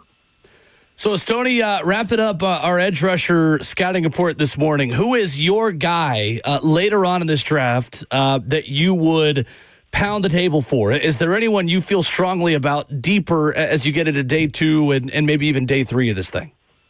Yeah, absolutely. I'm looking at David Walker out of Central Arkansas. You have questions about the level of competition, obviously, the size and the length. He is like a shorter pass rusher, but he is a twitchy guy. Pass rush moves. He is a forceful tackler, just a machine that keeps on moving. And if you're concerned about the center of gravity, the shortness, the height with Walker, I think there are times that it actually worked to his advantage at the Senior Bowl because he was just a little bit shorter than everybody else. It was kind of hard for the offensive tackles to get a hold of him. He hit a ghost move on Anthony Belton, got right to the quarterback, was a pretty good rep. And I know we're going to talk about Tarleton State here, but there was a play in the Tarleton State game where they put a tight end and a fullback out next to the left tackle to help block this guy, and David Walker ends up blocking the fullback into the gap to stop the run. So using another man's body to stop the run is he's a menace. David Walker is a menace. I think he's going to be there in the 4th round, and I think he would be a fun addition to this roster. If any of you are ever questioning or doubting the haters and losers out there, Stoney Keeley's credentials, first of all, you shouldn't. And secondly, who is watching Central Arkansas versus Tarleton State? Stoney, where do you even find Central Arkansas versus Tarleton State film? Well, I could tell you, Will, but then I'd have to kill you. I say that for the haters and losers who often pop up when we stream the show on the internet. Stoney Keeley joining us. We love him. Our NFL draft analyst does such a good job breaking down the film and bringing us the analysis. Excellent breakdown, sir. Thank you so much. Appreciate it. Thank you, gentlemen. Let's go have a Monday. We'll talk next week. Yes, sir. Stoney Keeley with us here this morning. I love it. Hey, straight up, as a player that have to watch and evaluate, scout somebody, I would have never turned that tape on. Hell no. Tarleton? Heck no. I love it. Tarleton State, Central Arkansas film. I'd have never turned that tape on. Who brings it? I was like, that's not. Why would I watch that tape? I love it. He's so good. He is so good at breaking it down. We're grateful to have him here on the show. Coming up, speaking of college football, Colorado and Syracuse working on something that could change college football. But would it work now versus maybe in 5 years? We'll talk about that next.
RKW is brewed by Scooters Coffee with locations in White House, Mount Juliet, Rivergate, Smyrna, and Brentwood.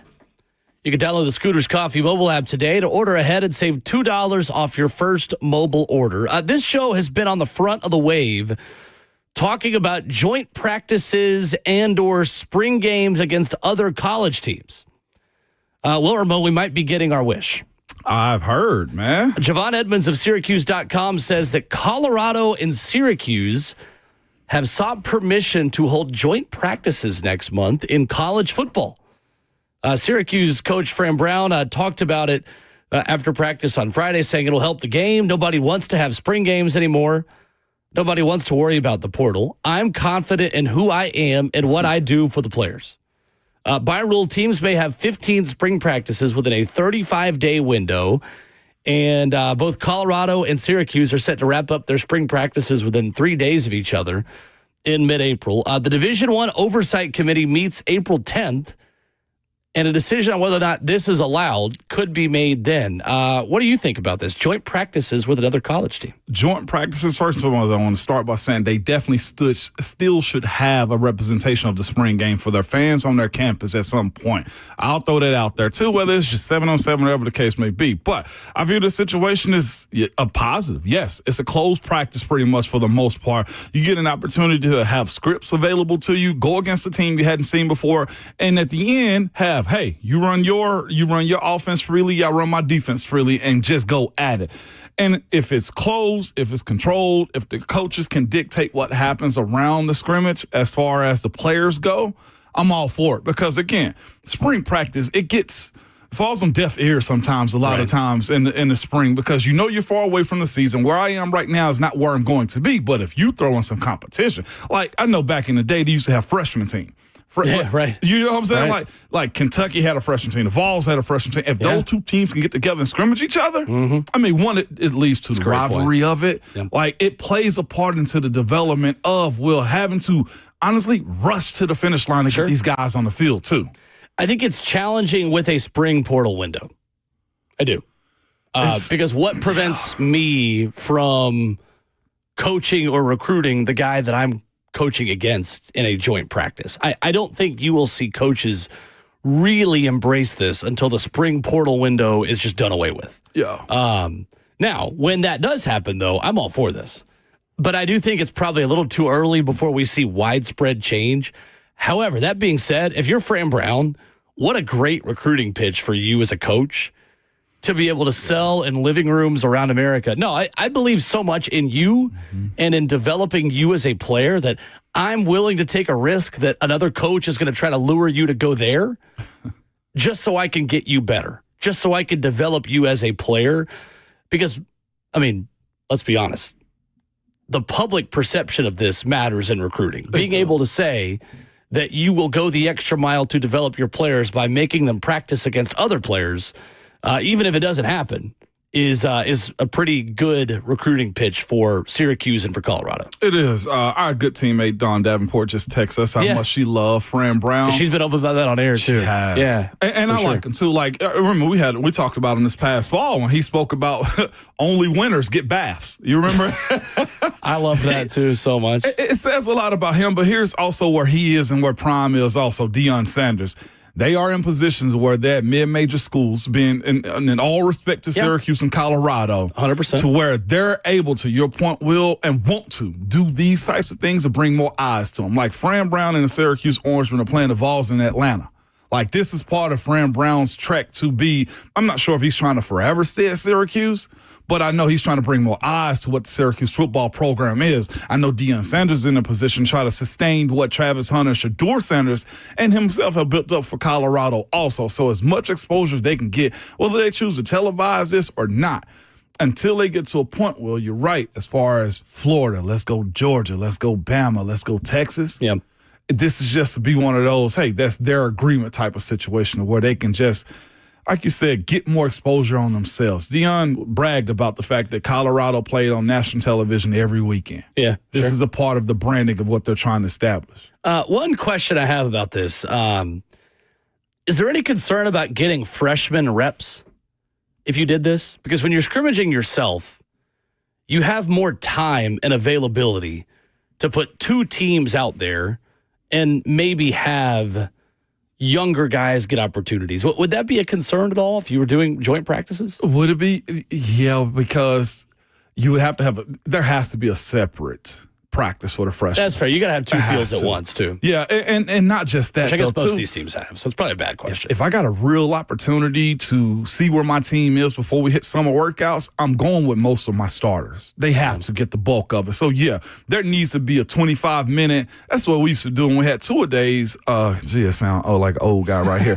When we had tour-a-days, the morning practices usually would be the last hour is young guy emphasis, where the rookies and second-year guys got to go out and prove themselves. So I'd expect that to be the case as far as college, because you're right. Well, a lot of these guys early enroll. They see what the spring is. Yeah. They notice, hey, I'm a 5-star. Hey, I'm a high 4-star. Or I'm You've got to early enroll now. I've always played. Yeah. And if they don't get an opportunity in spring, the fact that window opens up, you're going to have some hop in the portal. So, yeah, you're right. You do got to see who your freshmen are. Yeah, I don't see this happening until the portal window is closed. Yeah. Because honestly, let's just say I go to another, another practice facility. Yeah. Like I was sold, if I'm going to Syracuse, if I'm a player that's going there, I maybe was looking at 4 or 5 other schools around that area of the country. I see Syracuse facilities. I get coached by those coaches. I'm looking at where their cold tubs are, where the hot tubs are, what the training room looks meals, like. Yeah. And then I go see Colorado's. Yeah. And it's like, oh, wait a minute. Why didn't I just go here? Like, what? They've got a nicer cold tub. Hey, with these locker rooms, they got TVs over them. Mm-hmm. And again, these things matter to 18-year-olds. You might laugh at me, but they are significant.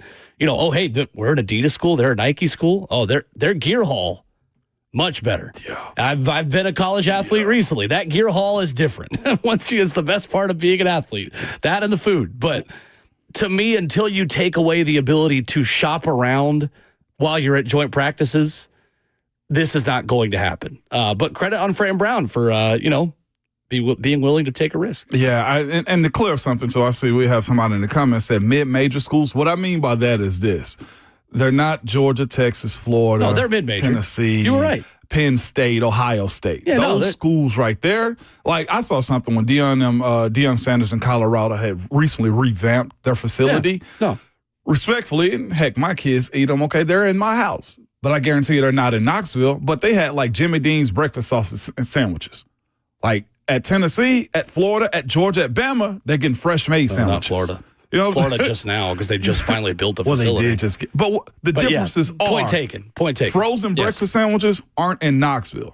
Frozen breakfast sandwiches aren't at Penn State. They were for cross-country. They have to do that. Well, there's a difference of the balance in the budgets, I know. Right? We don't make you any money. We lose you money. It's fine. My point is there are levels to it. No, they are major teams. But, there are levels to how big they are. Don't let the troll on YouTube try to say that was disrespectful. They are a mid-major Power 4 program, Colorado. Syracuse is a mid-major Power 4 college football program. That is a statement of fact. It's not disrespectful. They got a heck of a coach, though. I will say that. He's Fran awesome. Brown. That's why I asked the question. Not asked the question. That's why we're having the conversations. It's very beneficial for him. Yeah. To do a joint practice. I'm going to feel like John Cena apologizing before he body slammed someone when Tennessee beat Syracuse this upcoming September. I'm literally going to, I love Fran Brown. I'm a big fan. I love you. I'm sorry. Bam.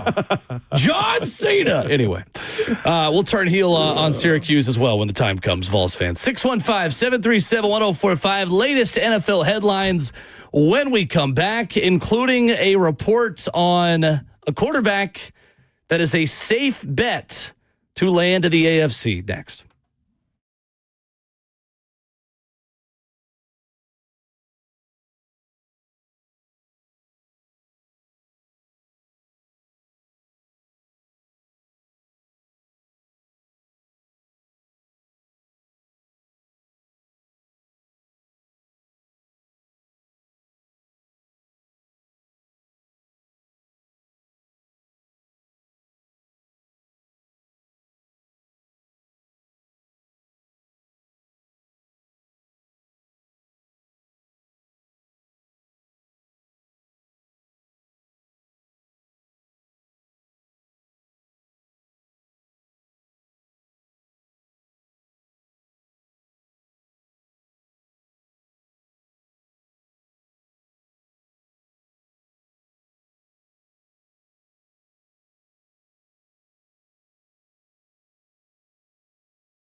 8:02 for the 104.5 The Zone Studios. Good morning. I'm Will Bowling. The Sweet 16 is set, and Tennessee dances on to Indianapolis.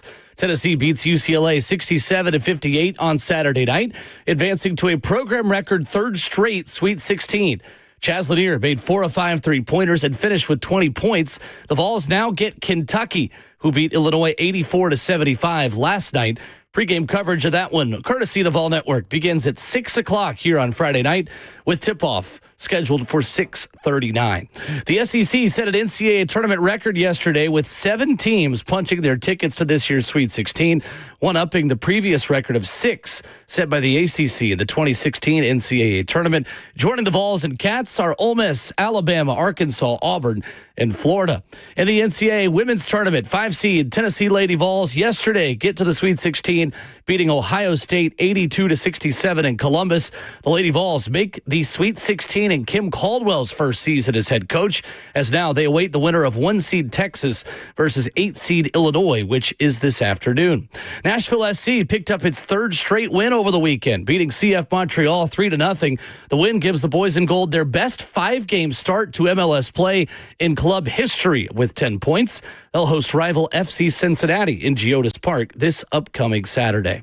For all your foundation repair and waterproofing needs, you need to visit USSTN.com.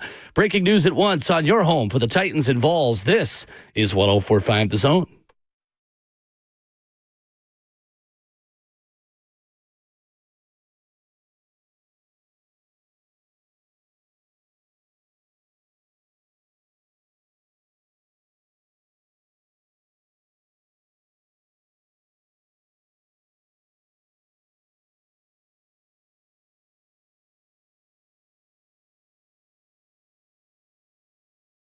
RKW brewed up by Scooters Coffee with locations at White House, Mount Juliet, Rivergate, Smyrna, and Brentwood. Download the Scooters Coffee mobile app today to order ahead and save $2 off your first mobile order. 615-737-1045. Kayla back with us tomorrow. Ramon Foster and Will Bowling. Justin Hawkins is our producer. Mike Florio, ProFootballTalk.com, Ramon Foster says it is a safe bet that Aaron Rodgers will eventually sign for the Pittsburgh Steelers. Vibe check. I've seen it. Vibe check. It's almost one of those situations where you know you've had a bad test. Hello, darkness, my old friend. No, straight up. It's the look like, in your eye. It's inevitable, right? You were so happy talking about the Sweet 16. We're enjoying our morning. Rushers. We got Scooter Doodle going. Stoney was over at the awesome coffee pot. And then, safe bet, Aaron Rodgers. I know, boom, man. Boom, boom, boom, and then the thing is, it's the first sentence of what you have in a rundown. The win remains to be remains to be seen. And that's the issue that I have. You know me. I'm a team guy, right? Well, like, I'm a loyalist. I'm all of those things when it come down to, like, the game. Like, what somebody does on their personal time, look, that's cool, man. You do you. You do you, boo-boo.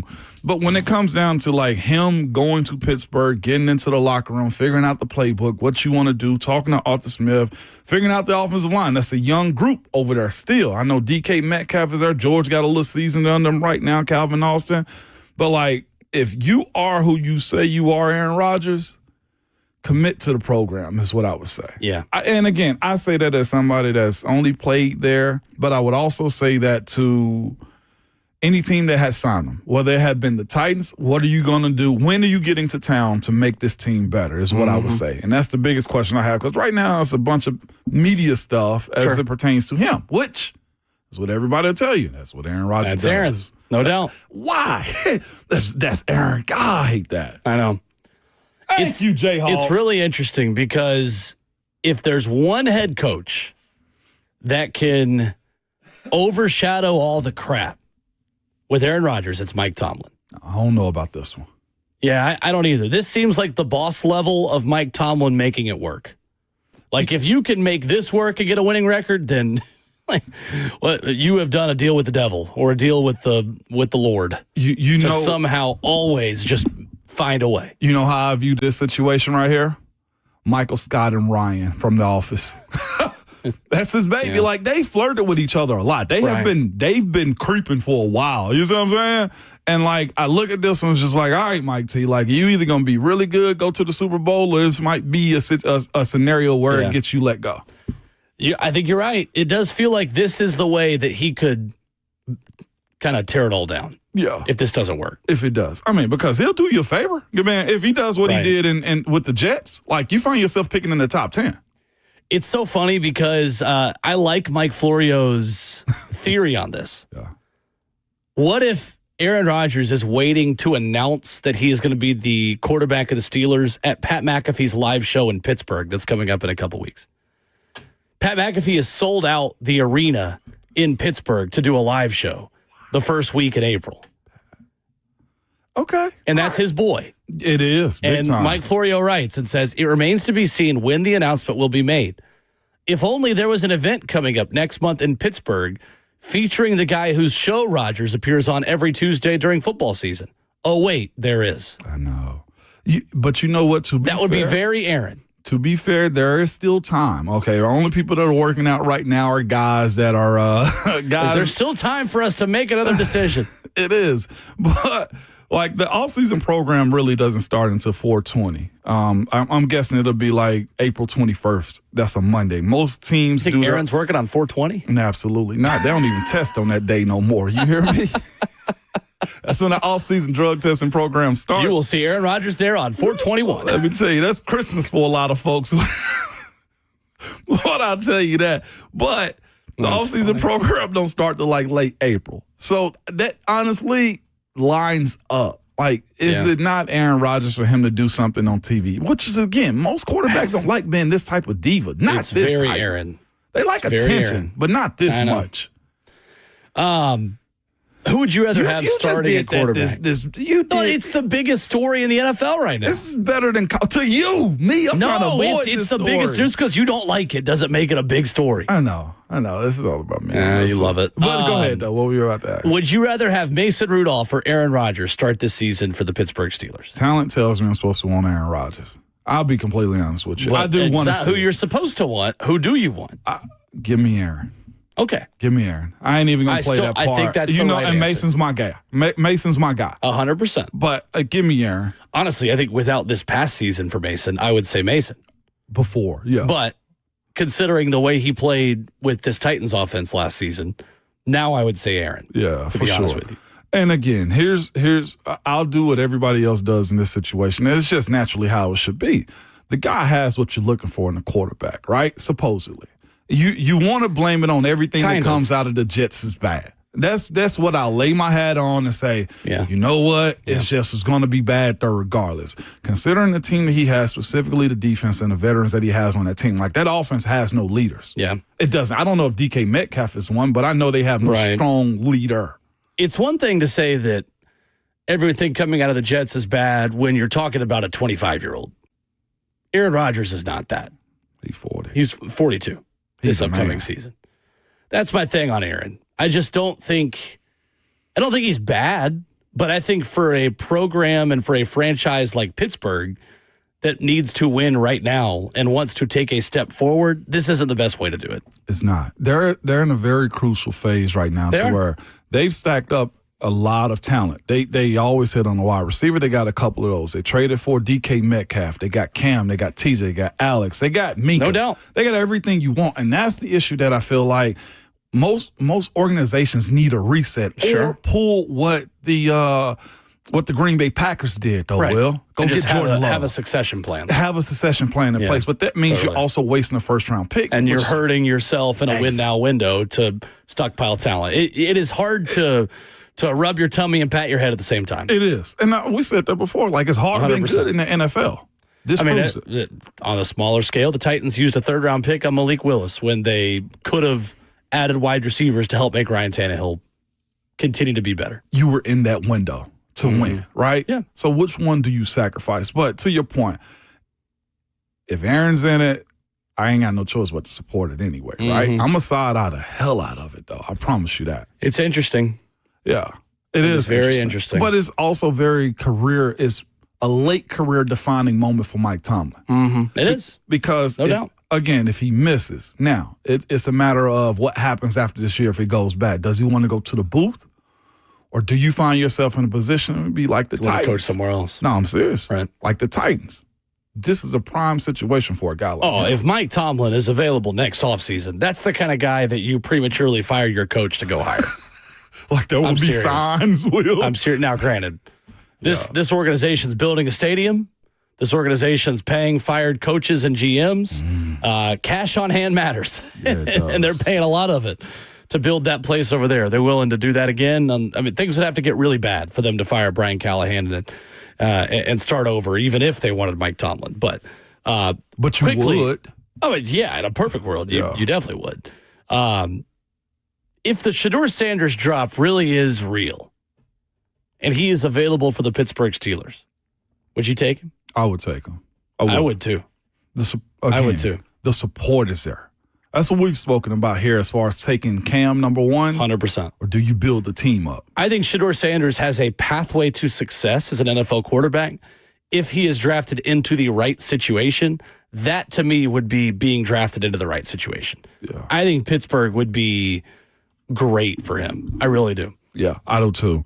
And again, it keeps him out of the fuss, gets him with a coach that is mature enough. And Arthur Smith, I mean, might Good not be a offensive coordinator. great, that's what I was going to say, not a great head coach. He's fine. But as an OC, he deals. Absolutely deals. No doubt. Coming up, Grant Ramey of VolQuest and On 3 will join us. Talk about Tennessee basketball, making another Sweet 16. We'll take a look at the matchup of Tennessee and Kentucky as well. Does Grant feel the same way I feel about it, that Tennessee should feel fine going into a third game with the Kentucky Wildcats? He will join us coming up next.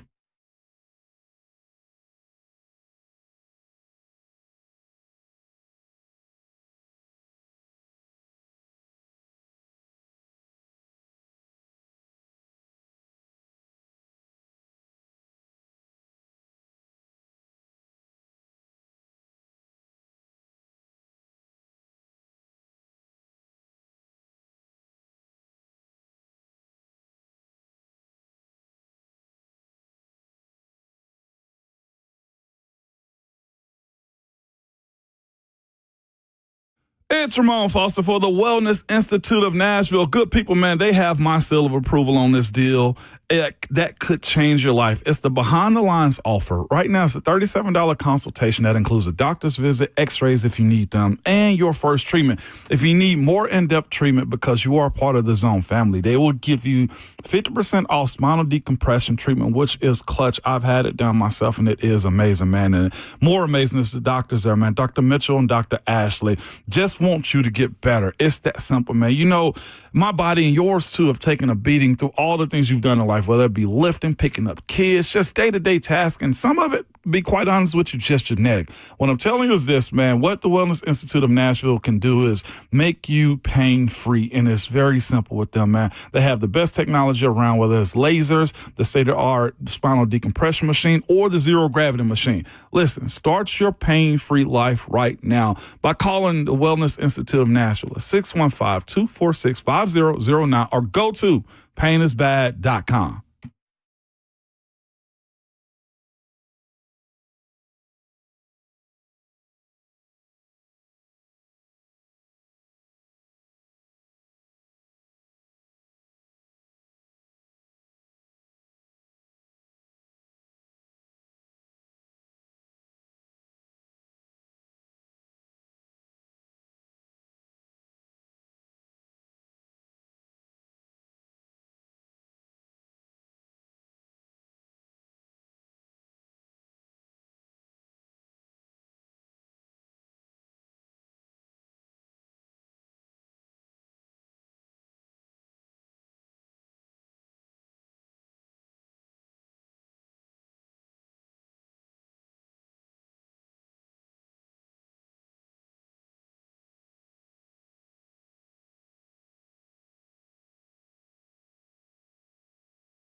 RKW Brewed by Scooters Coffee rolls on in hour 3 this morning. Ramon Foster, Will Bowling. Kayla with the morning off as we continue the Vols Hoops discussion and March Madness talk with our good friend Grant Ramey of VolQuest and On 3, who we hope is awake and caffeinated this morning and was not on an Allegiant jet back home like Mick Cronin was. Grant, good morning. How are you? I am awake. I'm not as caffeinated as I should be, and I did not have an Allegiant flight. I did have a Avis rental car minivan. I'm becoming a minivan guy after the weekend in Lexington, and so it's part of me now. You sound excited about the minivan, right? Like, what we got going on, brother? It's a lifestyle. Chrysler Pacifica, it became a lifestyle. Are you solo in this, or is there a crew with you? Like, I got so many questions because I have had the option to get a minivan, and I've taken a smaller SUV just to say no to the minivan. So, Grant, walk me into this. What was the scenario? I can't get into too many details. Understood. The authorities, the federal authorities, men and minivans just driving around. But, yeah, Mike Wilson of the New Sentinel, he was my wingman in the minivan over the weekend. And we just, two guys just rolling around Lexington, Kentucky in a minivan. It was a great time. That's just guys being dudes. So what's better than that? What's better than that? Grant, a good weekend for Tennessee as well. At the middle part of this game against UCLA, they take control. They don't look back in that second half. What stood out to you about the way Tennessee was able to put away the Bruins over the weekend? Toughness, physicality, defense. It was about, 3-4 minutes left there in the first half, and they go to like a press, kind of half-court trap a little bit. And, man, the game just completely shifts right there. I mean, something happens where Tennessee just takes over, takes control. They force a couple turnovers, close the first half on an 8-0 run, go up 7 at halftime. Zakai starts the second half with that three-point play. And it's just over from there. Once Tennessee got up 14-15, it just felt like there was no way UCLA was going to come back in that basketball game because of the brand of defense Tennessee's playing, the shots they were hitting on the offensive end. Just a very impressive performance where it was a very kind of average opening 10-15 minutes, and then they just turned it on to an elite basketball team for the next, for the final 23, 25 minutes of that game. They were very, very good, very, very impressive too. So, Grant, when you look at the press that they did have at the end of the first half, is that a wrinkle you feel like they can go back to now as the tournament continues, or was that more of a matchup-specific decision for Rick Barnes against UCLA? No, I think they could go back to it. We were asking them about it after the game, and they were talking about how it's been something they've kind of toyed with a little bit as the season has gone on, and it's something you don't see a ton of out of them, but it is something I think they could go back to, especially with Kentucky and the guard play that they have. And, you're going to have to force some turnovers. You're going to have to, play a better brand of defense than you've played against Kentucky the first 2 times out. And they've been a tough matchup for Tennessee. So I think it's something you could go back to, something you can throw in there and try to change things up and change a game the way they did against UCLA the other night. Grant Ramey with us of VolQuest this morning. Grant, when you look at this matchup that they had with UCLA, man, being a blue blood that they were, and, of course, the ties that Rick Barnes had to go in there, I feel like we needed to say that just to acknowledge history. As far as the physicality that the guards play with, you think the referee's going to allow this to be sustainable, and can the guys adjust to it, too, especially against a team like Kentucky?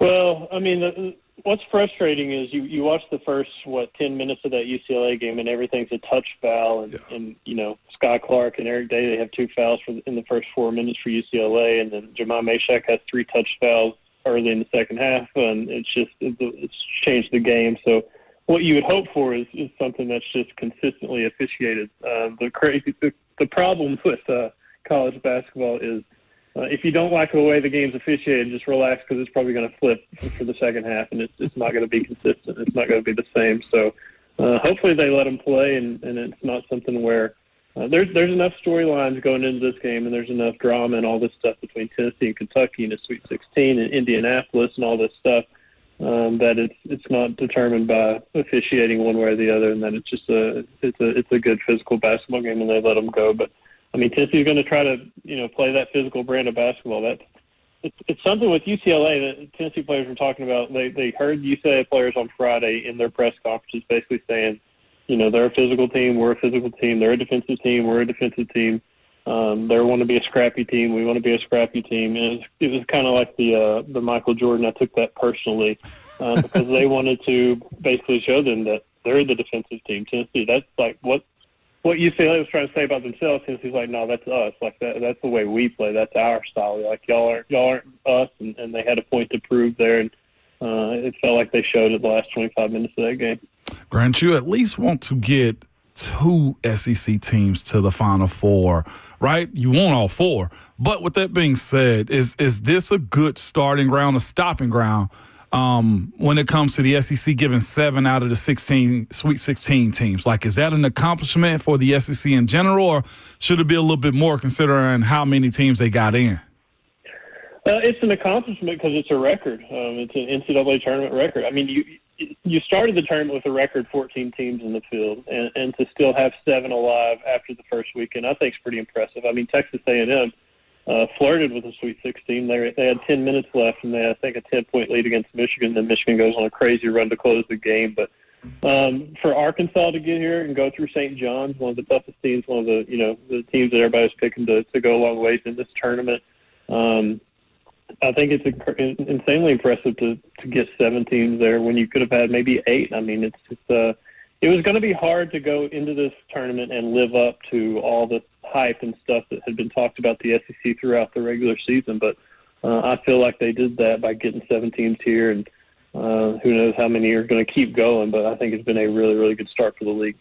Grant Ramey of VolQuest on 3, our guest. So, Grant, what stands out to you about the Kentucky matchup? How well do you think this version of Tennessee matches up with the Wildcats, and are you concerned from the Vols perspective about the sweep that happened in the regular season? I mean, yeah, I think you got to be concerned just because of the way those games played out. I mean, Kentucky looked like a pretty tough matchup for Tennessee in those games. Kentucky shot at, I think, 50% from the three-point line or something like that in both of those games. It's going to be a little bit different because in Knoxville it was, Jackson Robinson for Kentucky making a bunch of shots and hitting a bunch of tough shots, and they didn't have Lamont Butler. And then you go to Lexington and Jackson's out, and then they have Lamont Butler back, and he affects the game in a different way, and now Lamont Butler's still kind of going through that shoulder injury and still playing with the brace on for Kentucky. So, people say it's tough to beat a team 3 times, all that stuff, and people say it's a tough matchup for Tennessee just based on the way those first 2 games played out. But you know what? It's going to be a insane atmosphere. These teams have played 241 times.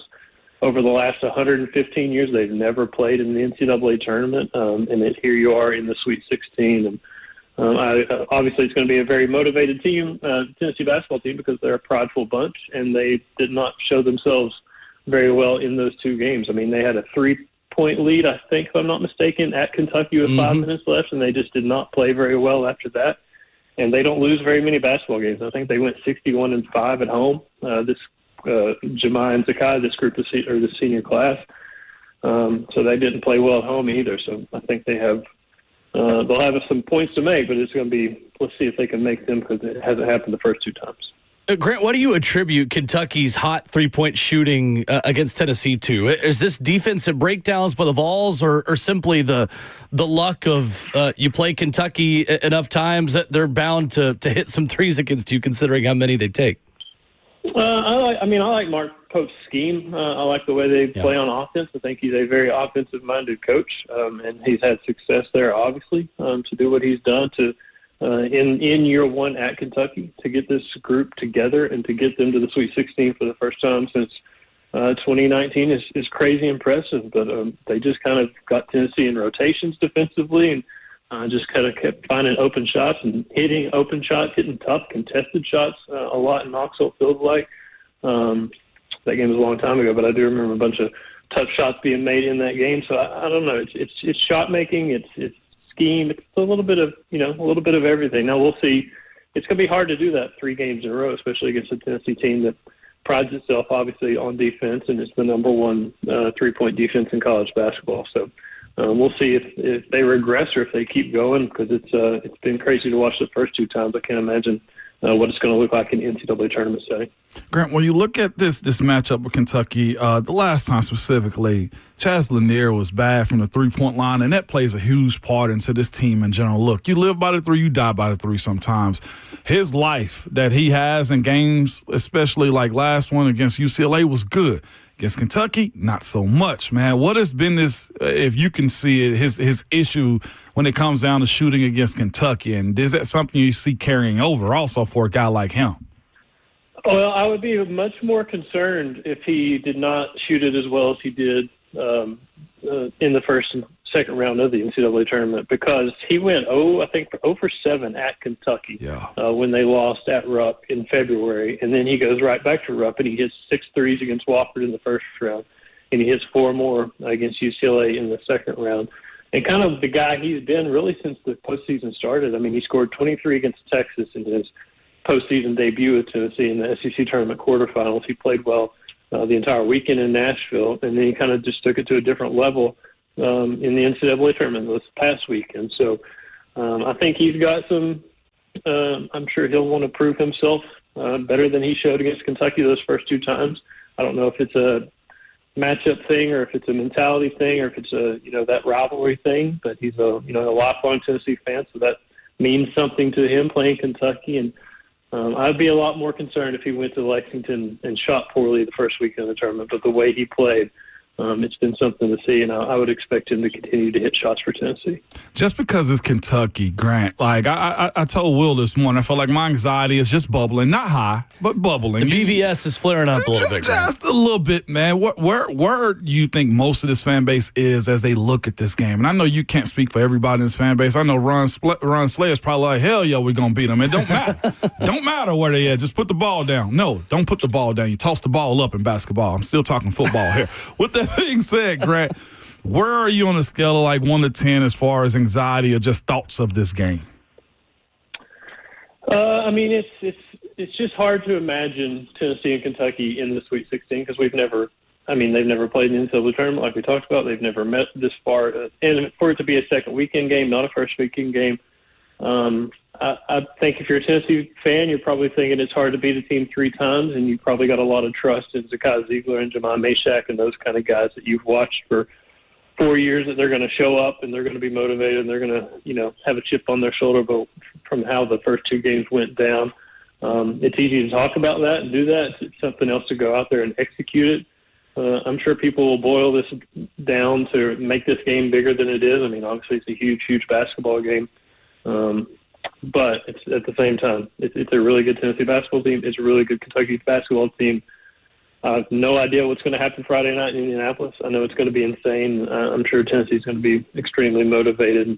Kentucky feels like they're the underdog. They're not supposed to be here. That nobody really counted them as a second weekend team and all that stuff. So it's going to be 2 very motivated basketball teams that don't like each other very much. And, man, that's what college basketball is all about. I want this one more than I want Will Levis' senior year at Kentucky, just so you know. Oh, my goodness. Since we're going there, I'm just throw it out there. I'm just throw it out there, okay? Great. Speaking of people from Kentucky as well, I know Chris Lofton was in the house to watch Chaz Lanier break his single-season record for threes in a season. I know you remember those days fondly as well as the rest of us watching Chris Lofton play in Knoxville. Just the significance of that, Grant. Incredible what Chaz has been able to do, and now he is number 1, and Chris Lofton is 2, 3, and 4 on the single-season 3-point leaderboard for Tennessee. Yeah, it's crazy to think about. I mean, Chaz has had a great year. I mean, he's been exactly the guy Tennessee needed out of the portal. He's lived up to the hype, all that stuff. It feels like he still had some inconsistencies, had some poor days. Yeah. He's had some games where he just didn't hit shots, and he's still at the point where he's got 120. He's made 123s on the season, which is insane because you used to look at that 118 mark by Chris Lofton and think, who's really going to ever reach that number? I mean, I remember Santiago Vespi hit his 102nd against Longwood in the first round of the NCAA tournament in 2022, and he became just the second Tennessee player, I believe, in program history to hit more than 100 threes in a season, and it felt like he hit 1,000,000 that year. Right. So for Chaz to get to 120 and he's still got games to play, is pretty absurd. It speaks to who Chaz is as a shooter and the kind of year he's had. And, man, did Tennessee need every single one of them. Known minivan driver Grant Ramey joining us this morning. VolQuest and On 3, Mike Wilson's chauffeur, as we also know it around these parts. Thank you, Grant. Appreciate you. Appreciate y'all. See you. Yes, sir. Grant Ramey previewing Tennessee basketball with us this morning. His chauffeur, too? Man, the minivan. I'm going to get one of these days, Will, just to drive and see. I heard it's such a cruiser. You said you have fun with that. The Titans have made a move. They signed a kicker. Joey Sly. New kicker of the Tennessee Titans. Yeah. Younger guy, 28 years old. This season, he will be 29. That's like 23 in kicker years. It is. Last season with the Washington Commanders, Joey Sly was 26 of 33, hit 79% of his kicks. He is a longer distance kicker. Last season, 6 of 9 from 50 plus, just 5 of 7 from 40 to 49. Did have a miss inside 40 yards and actually inside 30 yards. Yeah. 5 of 6 inside 30, 10 of 11 inside 40 when you look at just 30 to 39. Yeah. That's nice. You knew you had to make a move at some point. Nick Folk, of course, his biggest issue has been with the 50-yarders and stuff like that. 6 of 9 from 50 plus. It doesn't show exactly where the 50 came. No, he scored. Hit a 63. Yeah, 63 yards. He's got a leg. God, he just you never know where it's going to go. It sounds like they got a little bit too cocky with him in New England. It's just, all right, kick him again, Mayo. With that being said, this is a plan for the future. You brought it up a second ago. Like 28 years old is like 3 years in kicker years because it's so many. The opportunity that you get for a guy is usually a short one until you find your next one. It is a short lifespan for kickers in the NFL. So having him at this age, I mean, Folk is 40 almost at this point.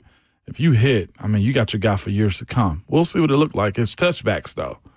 Touchbacks, interesting, the different strategies of this, and we don't know, what specifically John Fossel will try to do here, but he had more touchbacks last season than Nick Folk did. He did. But pretty close the percentage. So Nick Folk last season, 63.8% of his kickoffs were touchbacks.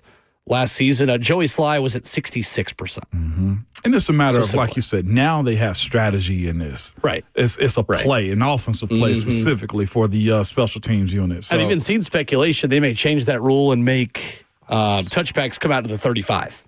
To make it more advantageous or more appealing to try to get the more offense. Kickoffs. Yeah. Of course, more appealing to the offense. That's the NFL for you. Offensive league we play in right now. Will, until you got to go play in the Super Bowl like Philly did. I know. So a couple games of or a couple seasons of 60-plus yard kicks for Joey Sly. That's your new kicker. Yeah, he's been around for a while. Has been. Mm-hmm. Yep.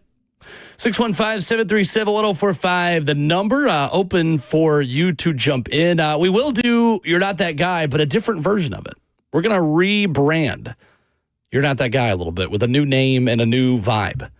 Coming up in hour 4. So if you've got anyone to complain about or roast in your weekend, you can do that with us coming up at 9:20. We'll take a look at the NFL headlines, get you caught up on the latest around the league where there is a former Titan that might be looking for work again. We'll talk about that next.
RKW is brewed by Scooters Coffee on 104.5 The Zone. As we wrap up hour 3, we'll get you the latest headlines out of the NCAA Tournament, out of edge rushers, where Stoney Keeley had some good insight earlier this morning. We'll do that coming up when we begin hour 4 at 9 o'clock. But, Ramon, did you see this from Jordan Schultz over the weekend? The Vikings have had discussions with former Titans quarterback Ryan Tannehill about a potential deal. I did. He adds, talks are ongoing and nothing is imminent as of right now. And my first thought, I ain't even gonna lie to you. I always say I ain't gonna lie to you. My first thought, Will, was I'm happy for Ryan Tannehill. That is a redemption just tour for him, man, that may end up being good for him. Again, he'll have weapons. He'll have a play caller. He'll have what you need to be in support of him. And again, I think where he is specifically a backup, essentially. But the idea that if J.J. McCarthy doesn't start the season the way you want to, he knows how to operate an offense. Yeah.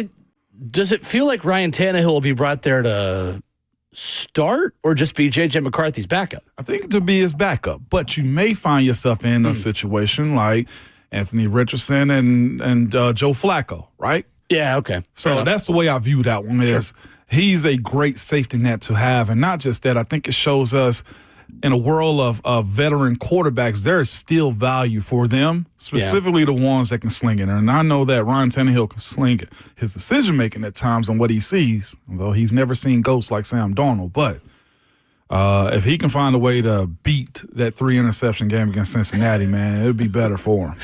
I was going to say. I like Tannehill, though. I ain't gonna lie. He was seeing ghosts in orange and black uniforms on that day. Yeah, he was. Yeah, he was. 2021.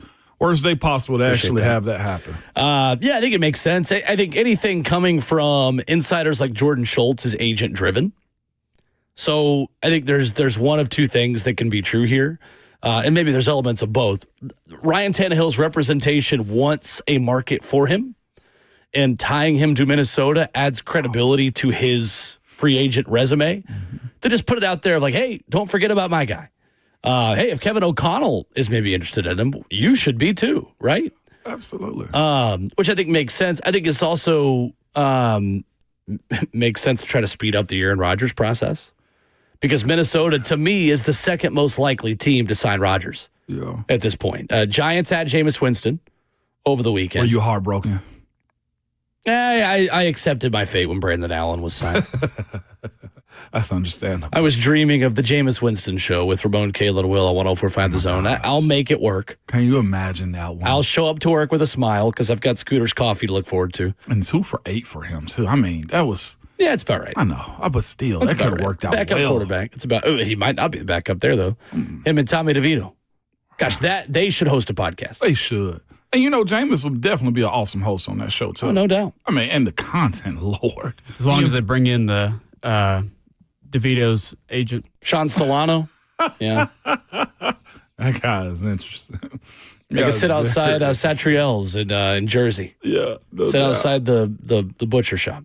But with like The Sopranos. The Jameis signing, though, it still points to Cam Ward being the guy for sure. Not for the Giants. No, not for the Giants. I'm speaking about for the Titans. Like, your options are getting real low, and at this point, you're going to be forced to take a quarterback at number 1 overall, and that ain't a bad thing, specifically if he hits. Yeah, that's fair. But anyway, the Tannehill thing, interesting. I think, I thought he was just kind of retired. Well, we spoke about it last week, did we not? And I was just no, he's like he's still out there. Should have received his severance check by now if he's filed his papers. Now, Flacco has proven, I think, with everybody that's got something left in the arm that, look, they'll come find you. I didn't know he was training. I thought he was in the Bahamas fishing and doing all those things that quarterbacks do this time of year. I mean, last thing we saw from Tannehill was him getting that Celsius endorsement. Recharged. And fishing, right? That's what we got. And next thing you know is the Will Levis Show. Will you allow me a soccer minute, Ramon Foster? I can't wait to hear your soccer minute. Nashville Soccer Club 3-0 over CF Montreal on Saturday night in Geodis Park. 3 goals in 11 minutes in the second half. Would you believe me if I told you the boys in gold are off to their best 5-game start in their history in MLS play? I believe you because you're not a liar. And I am not a liar. I would never lie about soccer specifically. Maybe other sports. What's changed, Lesser Will? sports. The system is working. What we spoke about last year when he got hired. It is clicking in a way we really hoped for. Okay. With BJ Callahan, the head coach, they have taken advantage of lesser opponents at home, and I think that is the problem. Not problem. I think that's the challenge in soccer. Soccer is a sport where there are different game models that challenge you in different ways. What I mean by that is teams come to your stadium hoping for a draw and propose different challenges to you, despite the fact that they are much less talented than you. So when Cincinnati comes to town this upcoming weekend, which, by the way, if you're a soccer fan, you already know about this. If you're not, you need to be at Geodis Park this Saturday. It needs to be filled. It needs to be loud. Cincinnati is maybe the biggest rival for this club. They are off to a bit of a slower start. Nashville is near the top of the Eastern Conference right now. This is a big one. Really big one this Saturday. But they will come wanting to win. Lesser teams often will come and hope for a draw, which means all they're just going to do is sit back and defend. Yeah. So you have a lot of possession. You have a lot of the ball. You've got to break them down. And then they can actually just on a set piece, on a corner kick and transition, on a counter, hit you back and score. So they can beat you 1-0 by just defending the whole game. Sometimes it's easier playing the better teams because they're trying to win and they will throw too many numbers forward. You can hit them on the break and take advantage. That was the challenge for Nashville previously, was sometimes taking it to a lesser team and breaking them down when they wanted to just sit and let you have a lot of possession. They are now able to do that. Nashville's evolution is that they can press and they can hold the ball and possess against a less talented team and crush them. And that's what they did to Montreal, who just fired their manager this morning. And Laurent Courtois, after Nashville beat them 3-0 over the weekend. Really, really professional performance and one of the best halves of soccer that we've seen in Nashville in quite some time. As you were breaking that down, I broke all that down in the football world. Okay. I did. I thought it was a bend but don't break team. It's kind of like playing sometimes when you play lesser teams, it's like playing a team that just wants to run the ball and bleed the clock on you. Or when the Patriots was hot, they sat back and waited on you to make a mistake before they capitalized on it. Yeah, they wait on you to make a mistake. While also hitting you with a flea flicker for a touchdown. Right.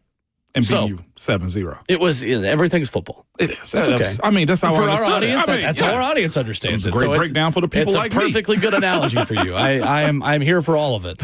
But anyway, Nashville SC, if you are looking for a professional sports team in Nashville that can compete and can win, they are winning, they are competing, and they are doing it in a way that is entertaining for people that don't watch soccer. That's the biggest difference for Nashville SC today, is that if you don't watch soccer, they are going to be really fun for you, the neutral observer, to watch because they're going to score a lot of goals. And they're on pace for a lot of them. Let's go. Score a lot of them this season. So, Soccer Minute. Nashville SC with another win. 3 straight. Best 5-game start in club history. Sancy will come in hot, though, you said, this weekend. They will. Okay. That is going to be a really, really fun matchup. They will bring fans down here. It will be a loud atmosphere. It'll be probably a pretty nice night. I've not looked at the weather yet. We'll have it here on The Zone, of course, on the 104.5 The Zone app this weekend. Going to be a blast. I cannot wait for this game this weekend. Cannot wait. Cincinnati week's always a big one. 615-737-1045. Stoney Keeley scouted some edge rushers for us earlier this morning. Is edge rusher the best route forward with the second pick that the Titans have at number 35 overall? We'll discuss that next. Did you know you're overpaying for your health and wellness products? With over 20 company-owned brands offering its members vitamins, supplements, wellness, and skincare products, you're able to save up to 70% off retail. Members Nutrition can't change your life, but we can change the way you live.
Just after 9 o'clock, good morning from the 104.5 The Zone studios. I'm Will Bowling. The Titans have reportedly added a kicker. First reported by Ian Rappaport of NFL Media, Joey Sly is signing with the Titans. The 28-year-old kicked for the Patriots in 2024, connecting on 26 of 33 field goals and 25 of 26 extra points. He has also kicked for the Panthers, Texans, 49ers, and Commanders, hitting just over 81% of his career field goals and 89.6% of his extra points. In 2024, Sly connected on a career-long 63-yard field goal, but he has missed a field goal of 20 to 29 yards in each of the past 2 seasons. On the hardwood, Tennessee heads to the Sweet 16. So do 7 SEC teams, setting a new record and one-upping the previous record of 6 set by the ACC in the 2016 NCAA Tournament. Chaz Lanier hits 4 of 5 threes and finished with 20 points at the Vols' 67-58 win Saturday night over UCLA. The Vols now get Kentucky, who beat Illinois 84-75 last night. Vol Network coverage will begin right here on The Zone at 6 p.m. on Friday night with tip-off at 6:39. And over the weekend, Nashville SC picked up its 3rd straight win, beating CF Montreal 3-0. The win gives the boys in gold their best 5-game start in club history on 10 points. They'll host rival FC Cincinnati in Geodis Park this upcoming Saturday. For all your foundation repair and waterproofing needs, you need to visit USSTN.com. Breaking news at once on your home for the Titans and Vols. This is 104.5 The Zone.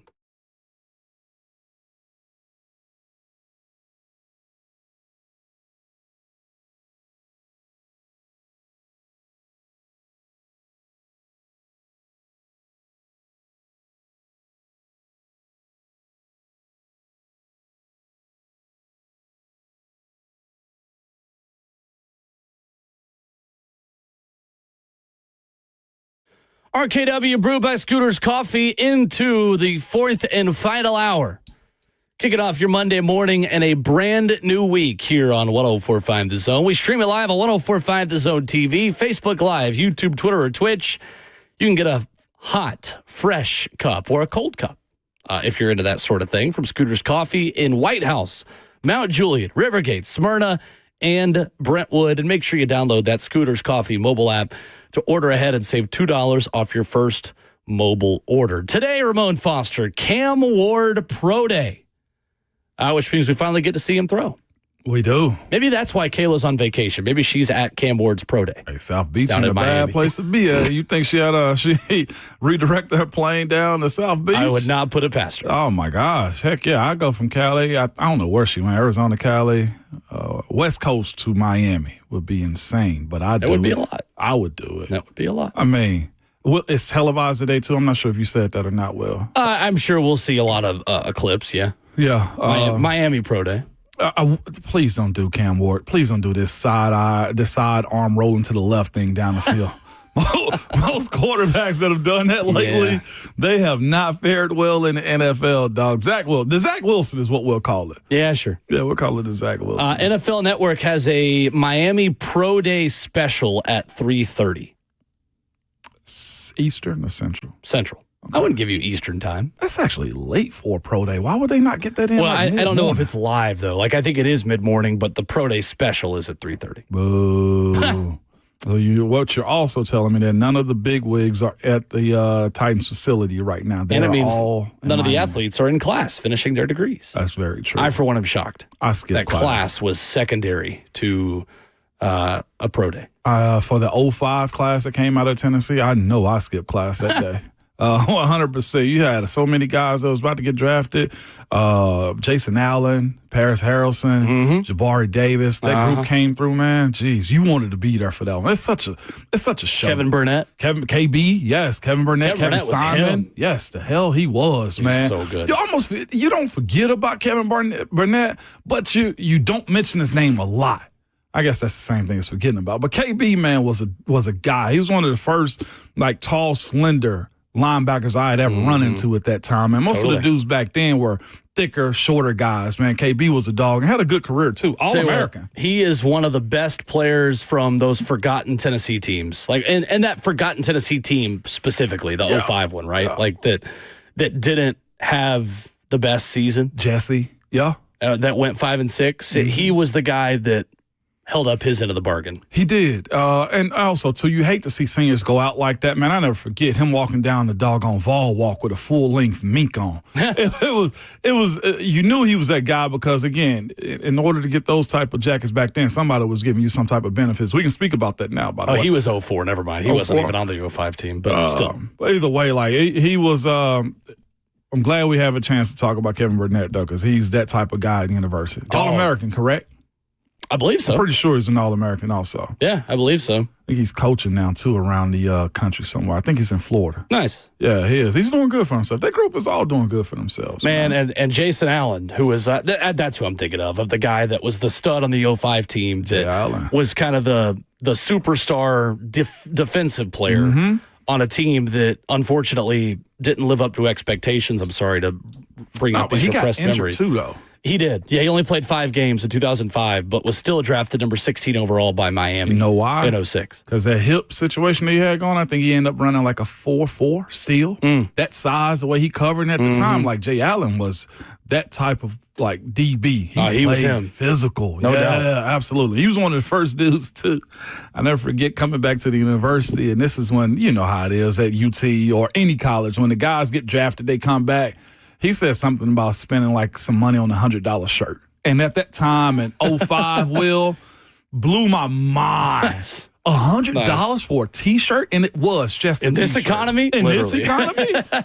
Oh, my brother. That was early recession. $100 shirts were blowing people's minds in my Knoxville, God. Tennessee. Let me take my broke behind back to the dorm rooms is what I said. That's funny. Let me go back to Gibbs and get some Gator Nuggets. Let me get this free meal. That's right. I'm going to go back to shirt. the Smokies and what was it, Rocky Top? Rocky Top, yes, sir. That was so good, man. Yeah, my gosh. On the it was the east side of town, too. Chandler's, the soul food spot that was there, too. They're still rolling around, I think. Yeah. Oh, yeah. Of course I've had Chandler's. You kidding me? It's a rite of passage. I graduated from the University of Tennessee, didn't I? Yes, you did. Chandler's soul food will get you right, man. What's crazy is the difference in nutrition from back then to now. During training camp, man, it's crazy. We would get Chandler's. They're not Would you really? Yeah. Oh, yes.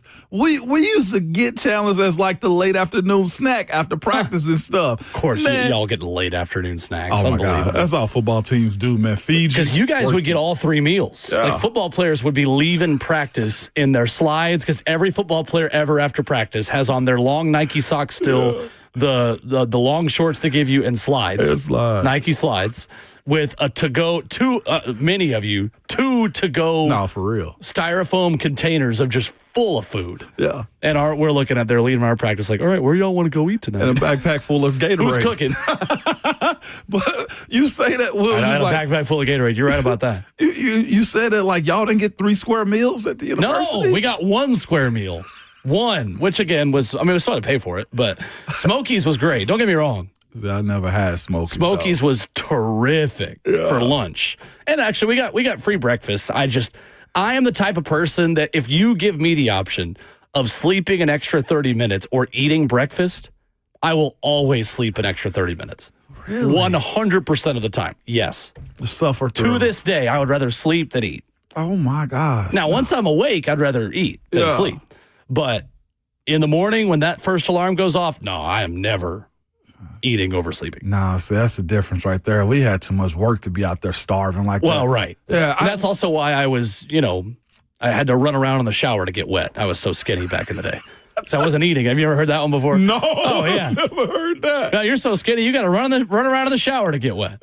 I never heard Oh, yeah. You never heard that one? That's a good Listen, one all right the skinny there. jokes that you could make. Well, when you disappear, when you turn sideways. Oh, is that Slender Man or Will coming down the street? I have no idea. I've heard them all. Yes. Thankfully, they don't apply to me anymore. I look like an average human being now. You were made this way is what you're telling me. I know. Your get back is I'm not because you nearly took so as much of a beanpole as I used to be. You I look like a regular human being now. run around in the shop. Oh, speaking of I'm that, trying to lose weight now. I gotta show you. I said I was gonna tweet out my March Madness throwback pictures of me. Oh, yeah, let's see it. I'm gonna put them out. I'm gonna tag the account At Ramon Foster, where you can follow him. At Ramon Kayla Will, where you follow the show. I am at Will_bowling. Yeah, buddy. The power of the zone is crazy. Every time I say our Twitter names, it's like 5 people will follow you instantly. Snap of a finger. And I feel like less people are on Twitter now than they used to be, too. Hey, it's like that at times. Where is that last picture? I'm going to find it, Will. Don't you trip, man. Yeah, Ramon and I were just silent in here for a whole break. Ramon's like, sorry, I'm looking for pictures of me playing basketball. Stoney Keeley earlier this morning, Justin, if we've got this, talking about edge rushers and talking about options for the Titans with the number 35 pick, had this to say when we asked him for some names. I'll give you a couple of names, Will. Okay. I'm going to start with Mike Green because this guy is just hell on wheels, the edge rusher out of Marshall. He is a wide-line, pin your ears back, just get after the quarterback, relentless kind of player. He can beat you in a number of different ways. He plays hard.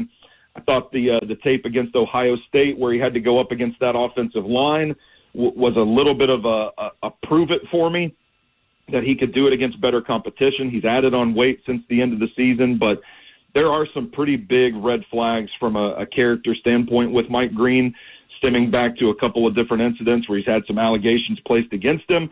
I've heard both sides of the spectrum. One, he's off our board altogether. One, we dug around and it's not really that big of a deal. I don't know where the Titans land on Mike Green, but I think he is a pure pass rushing force. The other one, let's say that he doesn't pass the character test with the Titans. Donovan Ezeraku out of Boston College.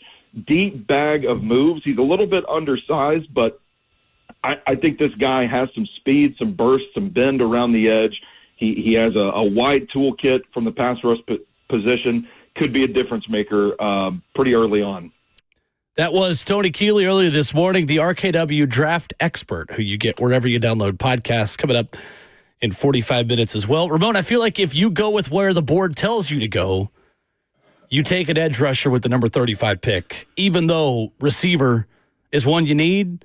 I like the depth there. Yeah, I do more too. so than I like the depth in this class at wide receiver at 35. And you can find a weapon at wide receiver, and you need one too. But as far as like the value of the pick, it's fascinating. We're speaking about the value of the 35th overall pick and not the number 1 overall pick. Yep. But this team needs a rusher, and not just that. I know Jalen Harrell is here and everything, right? But like you gotta have an elite guy that you feel like can be a core player for you and grow into something else. Like we put a lot of stock into the first round draft picks. But legitimately, there's those second through fourth round guys that turn into dudes too. Jalen Harrell is a 7th round pick. Yeah, he's a 7th round. Out of respect. If no you're doubt. relying on him to rush the passer in a significant way this year, then you are too thin at edge rusher. Absolutely. And somewhat they are. They got more depth, but it's unproven guys as it pertains to what you want them to do and what the role of this defense, what this defense is going to look like in 2025. Coming up next, You're Not That Guy changes into a new title and the new sound. The Monday Roast.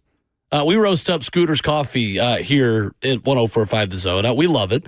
You download the Scooter's Coffee mobile app, get $2 off your first mobile order. Who in sports and who in life do you want to roast? We'll give you the chance next. All the trims, all the towing, all the bells and whistles, and all at Truck Month Savings. Two Rivers Ford is Ford Truck Central.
RKW brewed by Scooters Coffee on 104.5 The Zone here in hour number 4. Your chance to air some grievances, to complain, and to let us know about it. Yeah. Whether it's in sports, not in sports, You're Not That Guy has now become the Monday Roast. Hit it, Justin.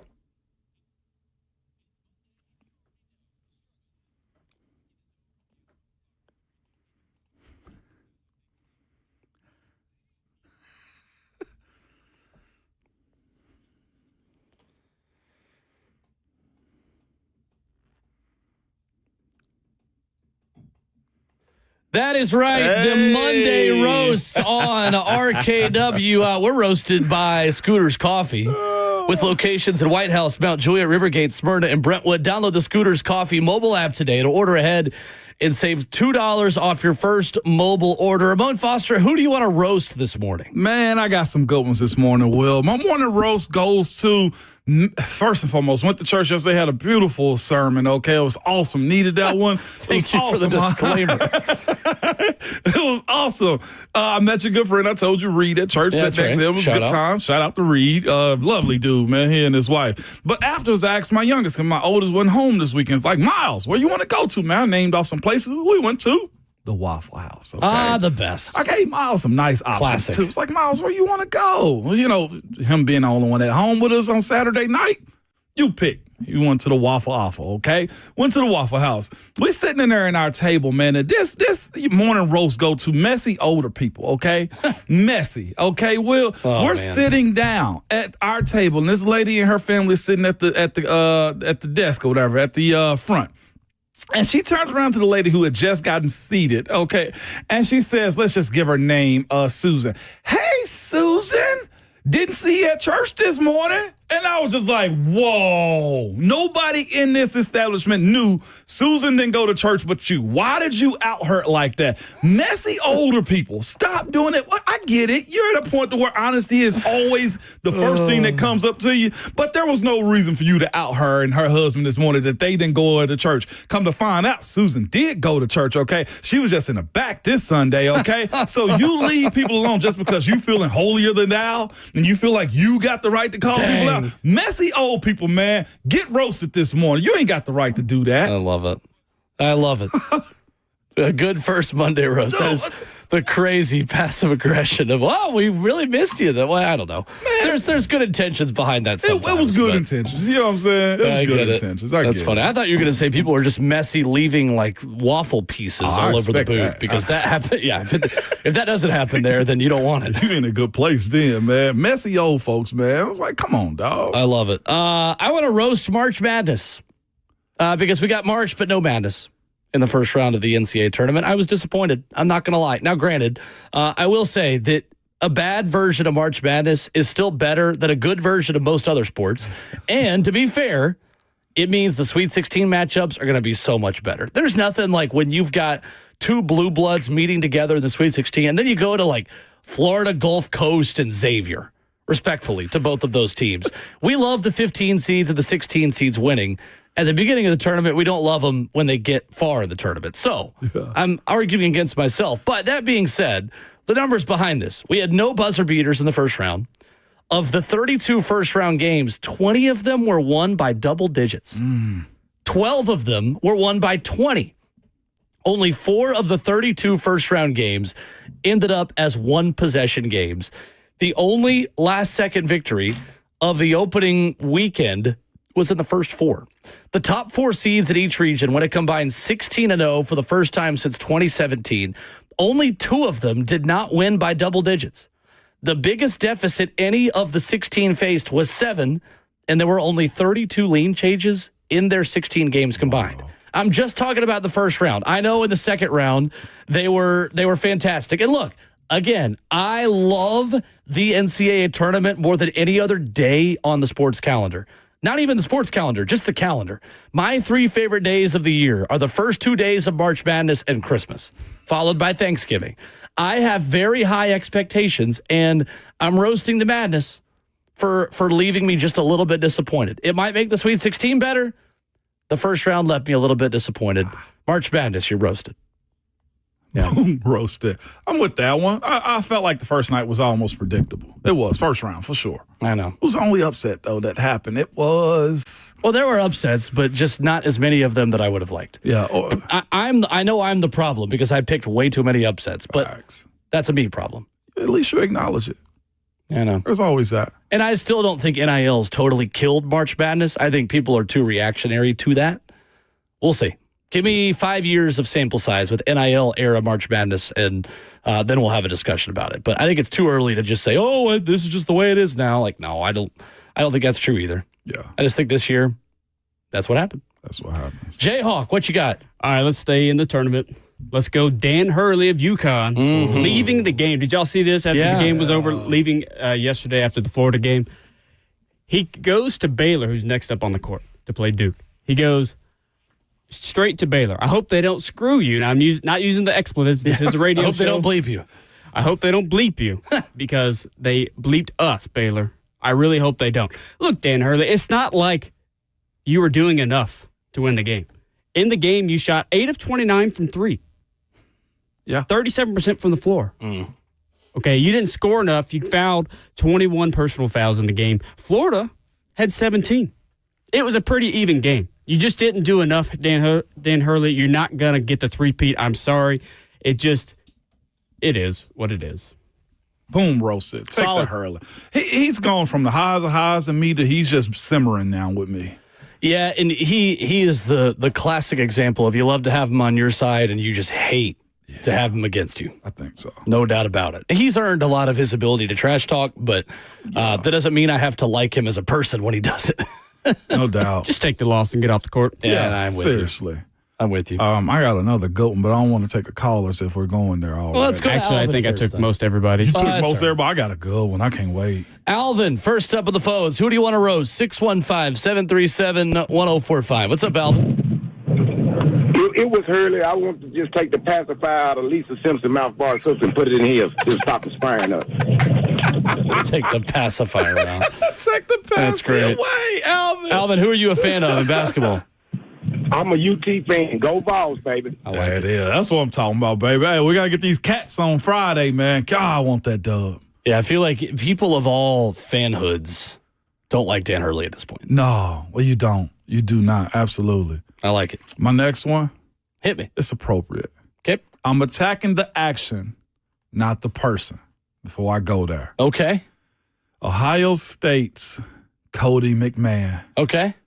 Their women's basketball team. At the end of the game. Oh, yeah, I saw this. By the way, if y'all didn't watch the Lady Vols game last night, boom, roasted. It was electric. Yeah, I was locked in, man. Electric, Will? Oh, my gosh. You were right when saying it was like a NASCAR race. It was back and forth and back and forth and back and forth. Jelani Cambridge from the state. Yeah, that's awesome. right. Middle Tennessee native. And she looked it, too. None of our girls She can is keep up with living her. up to the hype. She is so good. Yes, she is, man. But her teammate, man, junior forward, 6 foot, Cody McMahon, after the game. And here's the thing, though, too. Cody played a heck of a game last night. 17 points, 5 rebounds. She killed it, right? She absolutely killed it. And what's crazy is Kim, man, her game plan is by the third quarter, she's going to run you up and down the court. And Cody couldn't hang. She could not hang at all, man. Tennessee was getting fouled by them. It was bad. At the end of the game, when the Lady Vols had the game set, it was done. They're cooked. She walked past Kim Caldwell, and she yelled, didn't shake her hand. Yeah. It was, you're roasted for that action, not you, the person. And that was just unprofessional. She kept cussing towards the end of the handshaking line. She had a bad moment. I don't know what went on. Maybe it's because they beat us in the playoffs game up there, Will. Or was there? I appreciate the Lady Vols for getting that get back. But Cody McMahon, if y'all hadn't seen that, man, go check that out. Boom, roasted is the way I feel about that. Yeah, that wasn't a good look. I'm with Especially when you got another year. I thought she was like a super senior or something. Lady Vols gave up a 16-0 run in the third quarter and still won this game. Still won the game. Man, Kim Caldwell deserves a ton of credit. That team I thought was out of gas.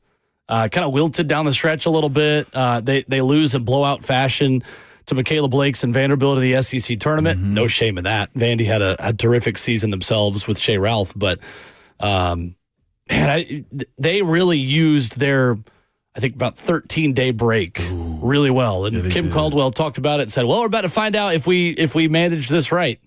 and said they had some time off. They came back and said they kind of had a mini boot camp getting ready for the NCAA tournament. It worked. Whatever they did, they need to keep doing it. I want to say great. They look like a totally different team. They look like they had it together. Did they not? They looked like the team in January that almost beat Texas on the road, that beat UConn, in February, that was really close to winning a lot of these big games. Yeah. And they'll probably get Texas next, which that's the game Kim Caldwell didn't coach in. Yeah. Because she just had her baby. So, and I think they only lost to Texas by 2 in Austin. I know that was a long time ago, back at the beginning of SEC play, but they'll have a shot. They will. No doubt. And I know Kanaya Boyd she went for the ball, I felt like, but she really smacked the heck out of Kennedy Cambridge, Jelani's sister.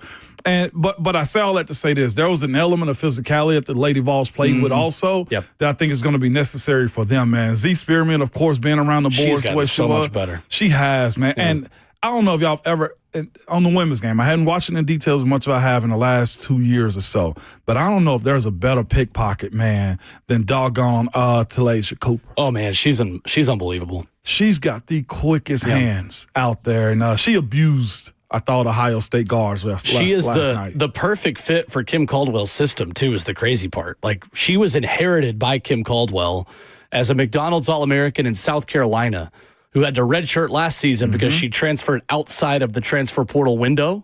So you had to kind of do it the old school way and sit out. And her length and size at that wing position to be able to just absolutely steal it. Yeah. But also score off the dribble in the way that she does, and the motor that she has, just the energy she provides for 40 minutes is really fun to watch. It was fun They wore down Ohio State. You could tell in the fourth quarter when Ohio State got down, there were a lot of hands on hips and a lot of deep breathing as Tennessee kept making line changes. Let's go to Darren in Brentwood. Who do you want to roast in sports? 615-737-1045. What's up, Darren? What's up, guys? I'll make this really, really quick. 3 little roasts, and I'll just let you react. The seemingly immense amount of stoppages in play in these games. Number 2, the amount of foul calls, and I could be wrong. I don't know how the numbers stack up to other tournaments. Number 3, do these kids practice free throws anymore? Because I swear, like when I bet on a team, they go 1 for 2 on the line every trip. I think they need to get back in the gym because you miss 7 free throws and you lose by 6. I mean, do the math. I'll let you guys comment on those. Thank you. I like it. Thank you, Darren. That. Man, when the pressure gets upped a little bit, man, it's harder to make those freebies. It is. When your season is on the line. And it showed. Who was it that lost this past? Well, Kentucky. Whenever I spoke about them in the SEC tournament against Alabama, shooting 68% as a team, that's not good at all. Yeah. Like that tells you a lot about what they got going on, man. There are a lot of stoppages. The monitor reviews are out of control. They are in college basketball. But you know what? In any game with Pat Adams, it's really out of control. Yeah, and sometimes it's necessary. In March Madness, I will say I have more grace for it right now. Yeah. I have a little bit more grace for it right now. The other challenge is that I feel like the games feel longer because there are more television timeouts in the NCAA tournament. So when you take a 30-second timeout in the second half of a regular season game, TV gets one rolling break. So obviously, like the TV timeout schedule, just peek behind the curtain, and many of you know this, under 16, under 12, under 8, under 4, end of half. In the first half, those are the only timeouts you take. In the second half, because there are so many more timeouts taken by coaches, you get one extra timeout whenever a coach takes a timeout. Yeah. So you have one floating break. Well, in the NCAA tournament, they take 30-second spots, or I think even sometimes 60-second spots, when there is a timeout taken on the floor more than just once. Mm-hmm. So even though it's the same amount of time, it feels like you're watching more commercials than you are basketball because there are more commercial breaks. They're just shorter in the second half. Yeah, no doubt. I got one more boom roasted too, and I'm not sure it's for me or for the people that's doing it. Okay. Also happen in public places. If you are waving at somebody, I feel like there needs to be a standard for procedure on how we go about this. Like point at the person and wave at them. Did this happen to you recently? Yes, it happened to me on Sunday. Was somebody waving at you? I thought. Oh, okay. Somebody's waving at somebody else, so that you made it about you. That's one of the most embarrassing so narcissistic things, of you. Not really. Because there's so many people joking, I'll of run course. across and I know, and I'm just like, oh, hey, yeah, how's it been? Don't know that person Hey, at not all. everyone's always talking to you, all right? That's what I realized. But I just walked right into the door and somebody waved, and I was like, oh, hell, they're excited to see me. How you doing? Nope, not for me. For the person behind me. Fake That waivers. is the worst. That is the worst. See, I'm so antisocial when I'm in public that even if people are waving to me, I'll just put my head down and hope they're not trying to get my attention. Are you that way? Oh. I am the most introverted extrovert there has ever been in the world. Well, it can't. I have selective extrovertism. That's not a word. Yeah, I know. Yeah, I that's what I said. I feel like I need to roast myself on that one moment. Not everybody's speaking to you. That's what I got. But I was just like, oh, not me. Let me put my hand away. No, as many listeners as we have of this show that we meet out in public, I don't blame you. Because a lot of times, you would not believe some of the places we go where we hear like, oh yeah, I was listening to you guys the other day. Yeah. You guys are everywhere. Our audience is all across Nashville. We are so grateful for it, for sure. Absolutely. But So that being said, if you wave to somebody in our vicinity, we're going to claim it as you're a listener of the show. And I did, Will, and it wasn't for me. Coming up, that's right. Great Monday roast. If you've got one as well, you can join us 615-737-1045. Rick Pitino roasted a member of the media. Was it fair or foul as he tried to protect his player over the weekend? We'll talk about it next.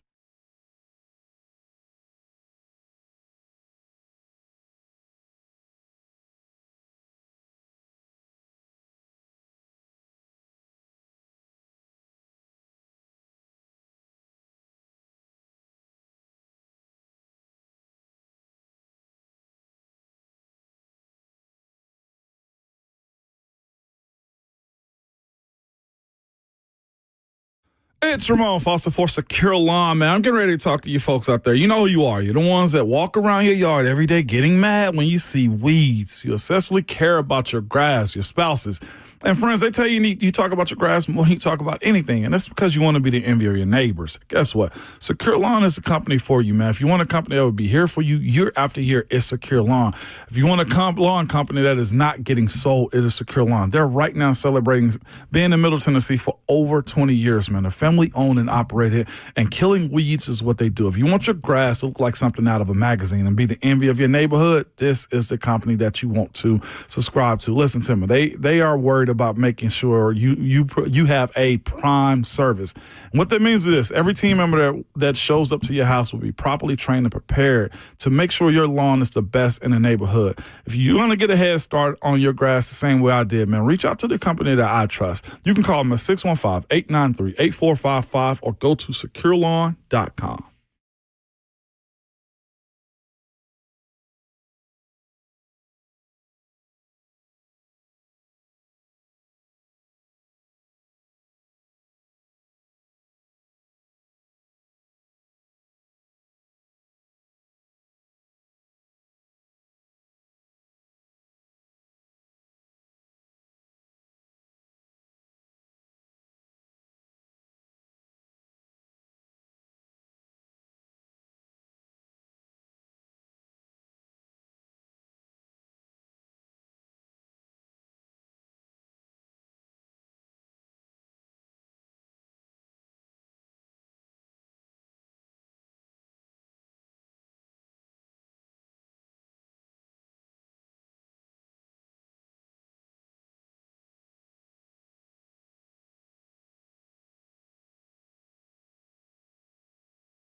Wrapping up the show in RKW, brewed by Scooters Coffee.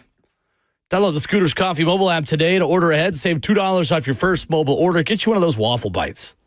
Little maple waffle square with a sausage, egg, and cheddar cheese.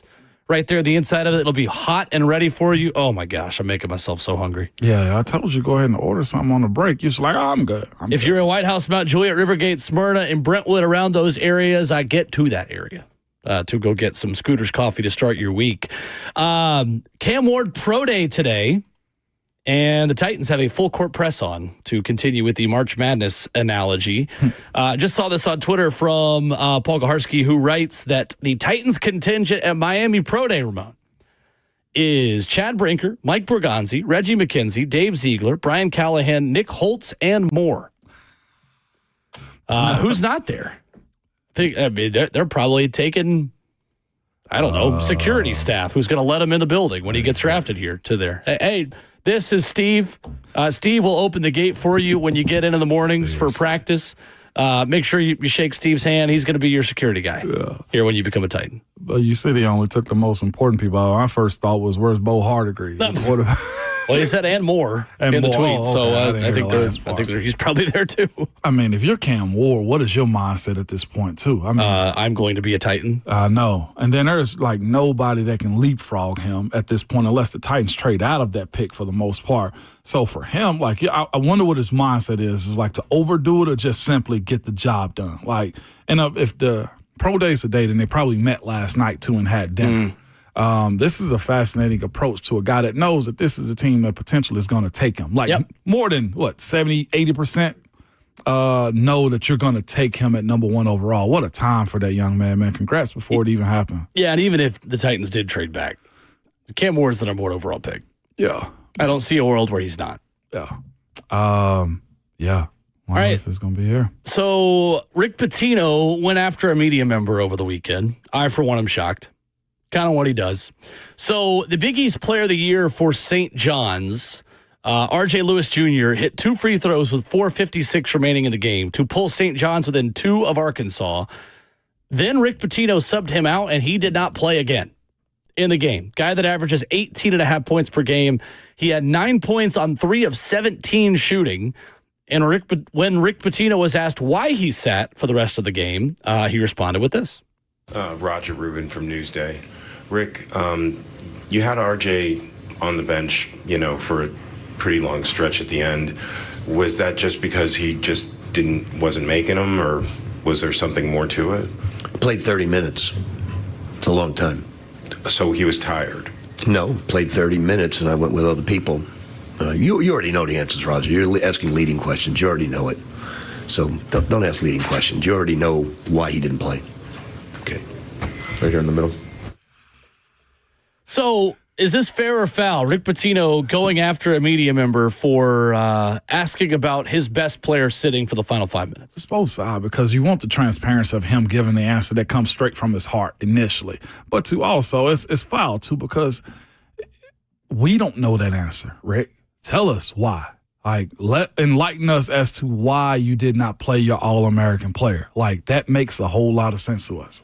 I think both the reporter and Rick Pitino have valid points here. I think the reporter is totally fair at asking the question because we don't know if R.J. Lewis was hurt. Right. We don't know if he got into it with a coach at a timeout. We don't know if he's sick. Is there a stomach thing? Is he tired? Is he, it's not a leading question. No. When the Big East Player of the Year is sat for the final 4:56 of a game you're losing, it is more than valid. That being said, I have no issue with Rick Pitino defending his guy. I really don't. He did not throw his player under the bus. I respect that.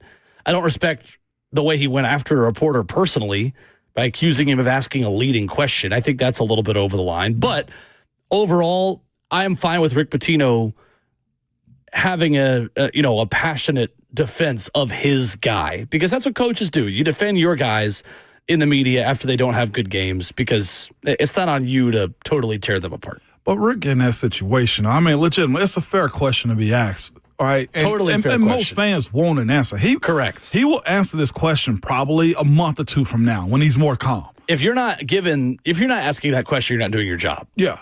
in that scenario.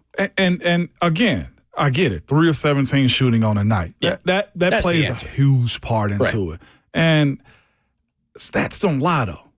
But I guess the other side of this is, do you continue to let the shooter shoot? Which is why the question was brought up. Like, if he's your guy, you got to let him continue to cook. I mean, you could have guys like that on the floor and just run plays for other guys, right? Like, that's the thing for me. Great players learn how to impact the game when the shots aren't falling. Yes. And the Big East Player of the Year, in my opinion, should be on the floor. I don't know more about basketball than Rick Pitino, but to me, it's very odd sitting him. That's a long time to sit a guy. Yes. 5 minutes of basketball, the Conference Player of the Year. He could do other things than just take shots, right? Yeah. I don't get it. But 0 assists. 0 assists too. Oh, okay. Yeah, so he's not even facilitating. But as a he coach, could have in the final 5 minutes. Is he not a weapon for his coach? The answer is yes to that. At some point as a coach, you got to be able to scheme him up in some type of capacity to allow him to get going too. Is that side of it also. And when you lose the way they did, again, that matchup too, that meant a lot to both sides, you can't not have him on the field. I mean, on the court. Golly, I got to get back to football season. Lord. I've had like 4 football drops today. I did see that RJ Lewis had to delete his Instagram because he had been getting harassed so much by people after this game. Yeah. That's tough. Y'all can't do that. Come on, people. I know. That's tough right there. What Jayhawk's not going to tell you is when you were talking right there, I was like, I've had a lot of football drops. He goes on and said, as many as Traylon Burks did. What's wrong with you? Monday, we're roasting everybody. It was his birthday yesterday. It was his birthday, That's man. crazy. Not today. It's crazy. He say he celebrated on Friday. First day of a new year. I did see somebody say Traylon Burks has had more happy birthday tweets from the Titans than touchdown catches. It's time to end the show, Justin. That is tough. Play the music. Anyway. That's 2 quick That's ones. 3, by the way, the total number. Back at it tomorrow morning. The show will be whole again. Kayla will be back with us as we will have the latest from Cam Ward Pro Day. Maybe Kayla's there in person. You can give us the report. I love that. I'm going to be real. We need that. I need to know all the details. We will have Austin Price. We'll have more March Madness reaction for you as well coming up tomorrow morning. And right now, you get words of wisdom as you do every morning at 9:54 a.m. from Ramon Foster. Be better than us at the end of your shows, okay? But remember, your Twitter fingers and your mic is always hot.